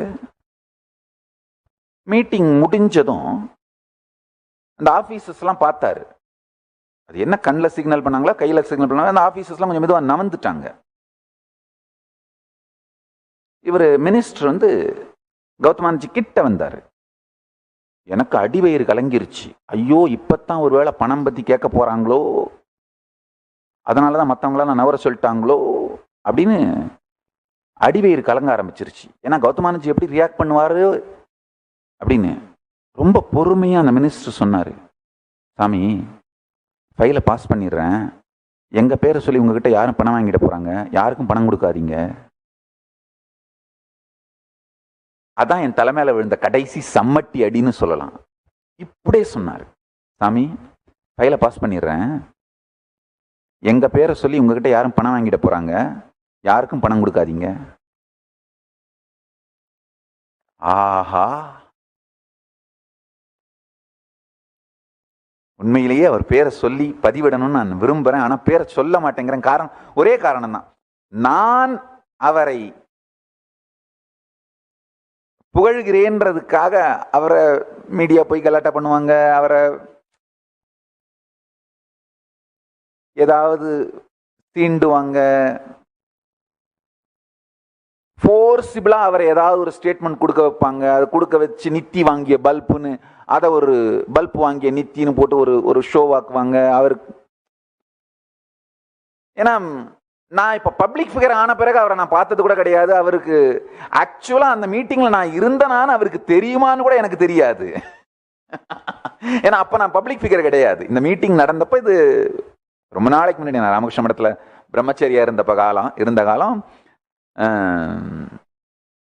அந்த மீட்டிங்ல நான் இருந்தனா இல்லையான்னு கூட அவருக்கு தெரியாது. நான் பப்ளிக் ஃபிகர் கிடையாது. அப்போ ஒரு பிரம்மச்சாரி, சாதாரண ஒரு ராமகிருஷ்ண மடத்துல சிறு சிறு வேலைகள் செய்து கொண்டிருக்கிற ஒரு வாலண்டியர் பிரம்மச்சாரி.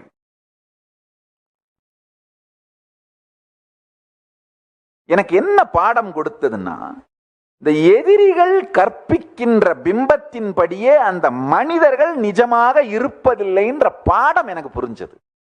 இதை நல்லா புரிஞ்சுக்குங்க. இந்த 4 பிம்பத்தை பற்றியும் தெளிவா புரிந்து கொண்டால் நாம் வாழ்க்கையில் வெற்றி அடைந்து விடுவோம், தலைவனாகி விடுவோம். யார பத்தியும் இந்த எதிரிகள் கட்டமைச்சு வைக்கிற பிம்பம், எனிமீஸ் இமேஜ பார்த்து செயல்படக்கூடாது. ஒரு முக்கியமான தகவல் என்னன்னா, ஒரே ஒரு பைசா கூட பணம் லஞ்சம் வாங்காமல் ஃபைல பாஸ் பண்ணி, இப்போ ஆக்சுவலா அந்த ப்ராப்பர்ட்டி ராமகிருஷ்ண மடத்துக்கு அளிக்கப்பட்டு, ராமகிருஷ்ண மடம் அந்த இடத்துல ஒரு அருமையான ஒரு விவேகானந்தர் பெயராலே அருங்காட்சியகம் நடத்துகிறார்கள். யாரு சென்னைக்கு போனாலும் நம்ம பக்தர்கள் அதை பார்த்து விட்டு வாருங்கள். சென்னையில் இருக்கிற பக்தர்கள் இந்த அருங்காட்சியகத்தை போய் பாருங்கள். இந்த கொரோனாலாம் முடிஞ்சு எப்போ இந்த டிராவலிங் அலவுடோ அப்போ போய் பாருங்க.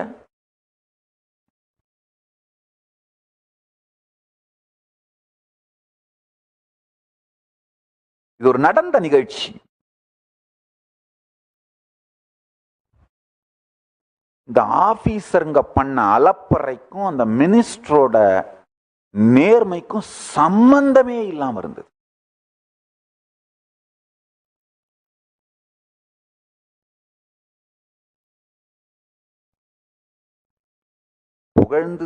புகழ்ந்துல ஆக்சுவலா உண்மையே சொல்லியிருக்கேன், புகழ்ந்துதான் சொல்லியிருக்கேன். அவரை பேரை சொல்லலாம், இருந்தாலும் நான் சொல்லாம இருக்கிற ஒரே காரணம், மீடியா போய் அவரை எதையாவது வாயப்புடுங்குவாங்க.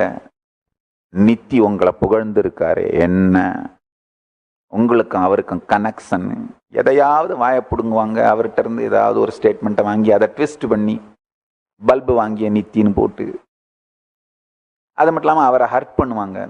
நம்ம லவ் பண்ற ஒருத்தரை ஹர்ட் பண்ண விரும்ப மாட்டோம் இல்லையா? அவர் ஒரு நான் ரொம்ப லைக் பண்ற ஒரு பர்சன் அவர். அந்த இன்சிடென்ட் எனக்கு ரொம்ப,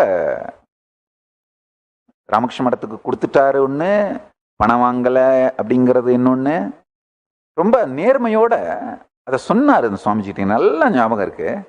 சுவாமிஜி, எங்க பேரை யூஸ் பண்ணி யாரும் பணம் வாங்கிட்டு போறாங்க, கொடுக்காதீங்க, யாருக்கும் எதுவும் கொடுக்காதீங்க.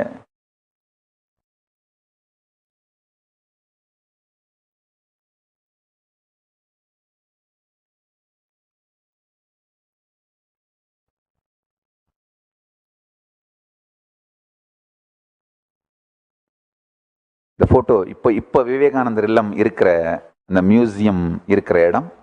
பக்தர்கள் எல்லோரும் அதை சென்று பார்த்து வாருங்கள். விவேகானந்தர் தங்கிய இடம், அவருடைய சாநித்தியம் இருக்கும் இடம். இது ஒரு க்ஷேத்திரம், தீர்த்த க்ஷேத்திரம்.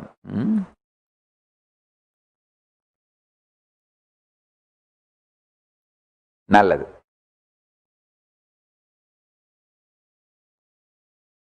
நான் சாரமாக சொல்ல விரும்புகிற கருத்து இது ஒண்ணுதான்.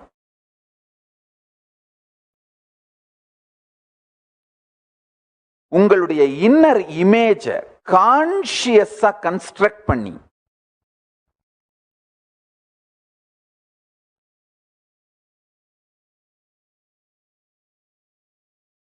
வாழ துவங்கினீர்களானால் வாழ்க்கையில் வெற்றி அடைந்து விடுவீர்கள். உங்க இன்னர் இமேஜ் தான் உங்க லைஃபோட கான்ஷியஸ் ப்ளூ பிரிண்ட். இன்னர் இமேஜ கான்ஷியஸா கட்டுங்க. யார பத்தியும் அவங்களுடைய எதிரிகள் மீடியா ப்ரொஜெக்ட் பண்ணி வச்சிருக்கிற பிம்பத்தை நம்பாதீர்கள். மீடியா எல்லாரையுமே பலாக்காய் மாதிரி தான் காட்டுறாங்க. அவங்க பக்கத்துல போய் பார்த்தாதான் ஒரு பர்சனாலிட்டிக்குள்ளேயும் அவங்களுக்குள்ள நேர்மையும் அவங்களுடைய தனிப்பட்ட தெளிவும்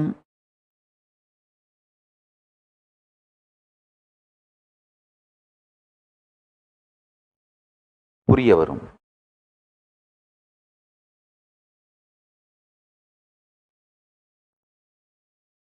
நான் சொன்ன ஒரு ஸ்டேட்மெண்ட்டையும் ஆழ்ந்து கேட்டு யோசிச்சிங்கன்னா உண்மையிலேயே வாழ்க்கையில் வெற்றியை பார்க்கலாம், தலைவனாக வாழலாம். I bless you all. Let's all radiate with integrity, authenticity, responsibility, enriching, causing, living Shuddhat Vaita Saivam, the state, space, powers, being, superconsciousness, and Kailas of Paramashiva. Paramashivoham. Om Nithyananda Paramashivoham. The eternal bliss, Nithyananda. Thank you. Be blissful.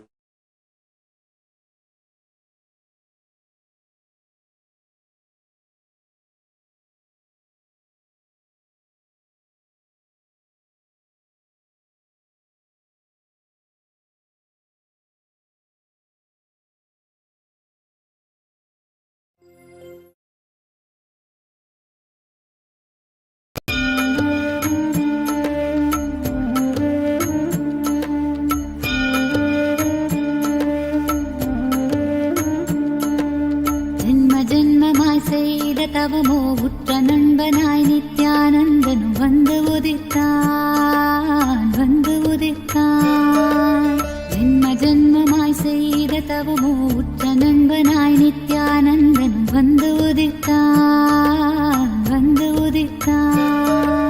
காக்கும் இறையே நட்பின் உருவாய் வந்த களிப்பால் கட்டு கடங்கா மகிழ்வு கொண்டே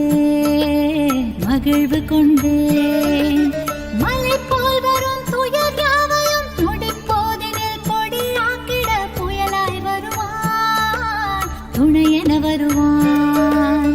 ஜென்ம ஜென்மமாய் செய்த தவமோ உற்ற நண்பனாய் நித்யானந்தன் வந்து உதித்தான்.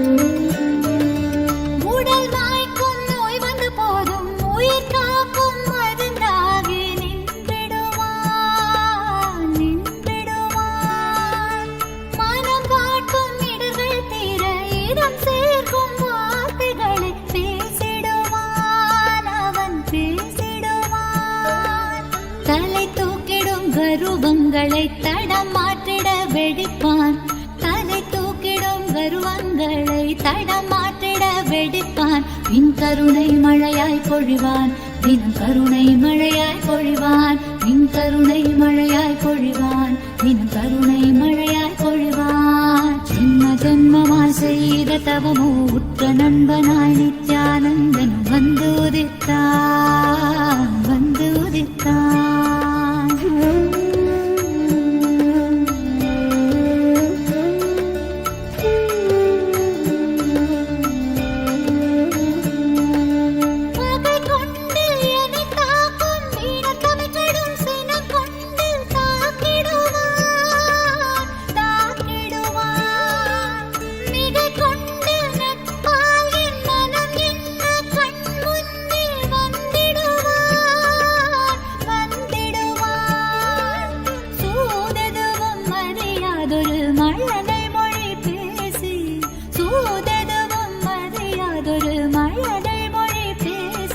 எந்தன் மகிழ்வை தளர்த்திடச் செய்வான், நித்தின் மகிழ்வை தளர்த்திடச் செய்வான். எந்தன் மகிழ்வை தளர்த்திடச் செய்வான், நித்தின் மகிழ்வை தளர்த்திடச் செய்வான். ஜென்ம ஜென்மமாய் ஜென்ம ஜென்மமாய் ஜென்ம ஜென்மமாய் ஜென்ம ஜென்மமாய் ஜென்ம ஜென்மமாய் செய்த தவமோ உற்ற நண்பனாய் நித்யானந்தன் வந்து உதித்தான்.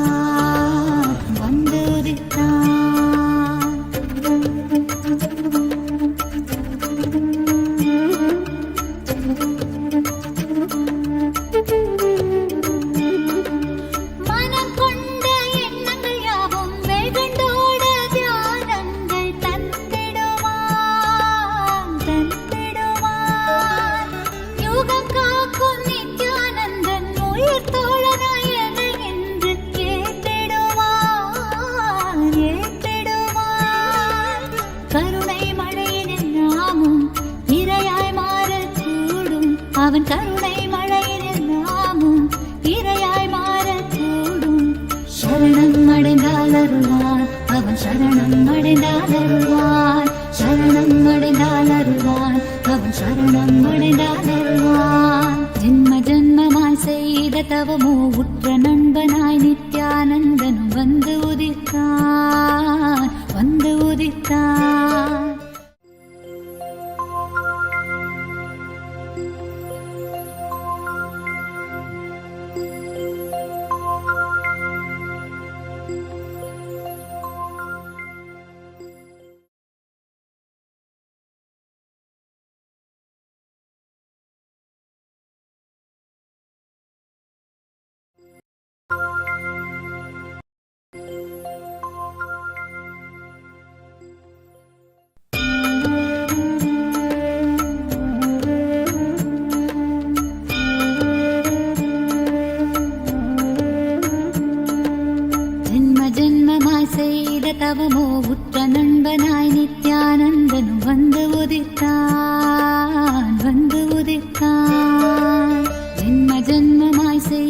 தவமோ உற்ற நண்பனாய் நித்யானந்தன் வந்து உதித்தான்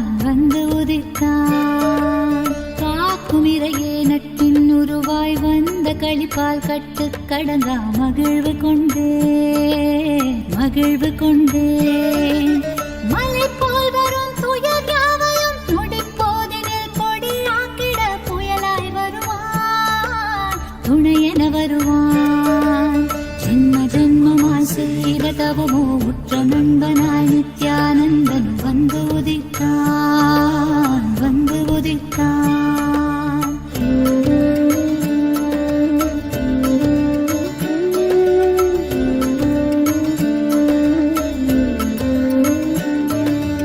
உடல் வாய்க்கும் நோய் வந்த போதும் உயிர் காக்கும் மருந்தாகி நின்றிடுவான்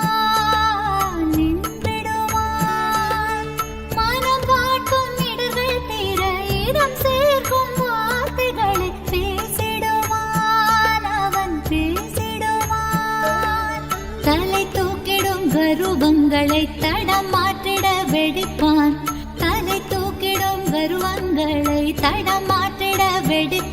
பின் கருணை மழையாய் பொழிவான் தினம் கருணை மழையாய் பொழிவான் பின் கருணை மழையாய் பொழிவான் தினம் கருணை மழையாய் பொழிவான் ஜென்ம ஜென்மமாய் செய்த தவமோ உற்ற நண்பனாய் நித்யானந்தன் வந்து உதித்தான்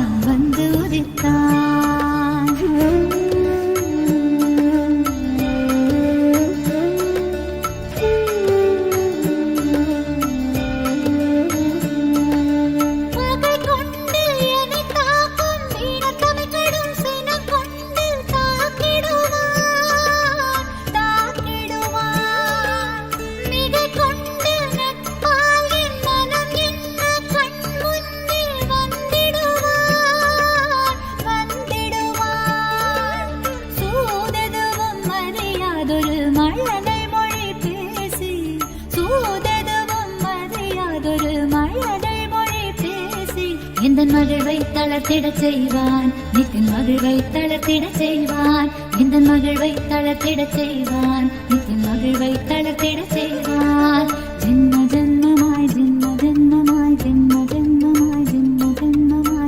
ஜென்மமாய் செய்த தவமோ உற்ற நண்பனாய் நித்யானந்தன் வந்து உதித்தான்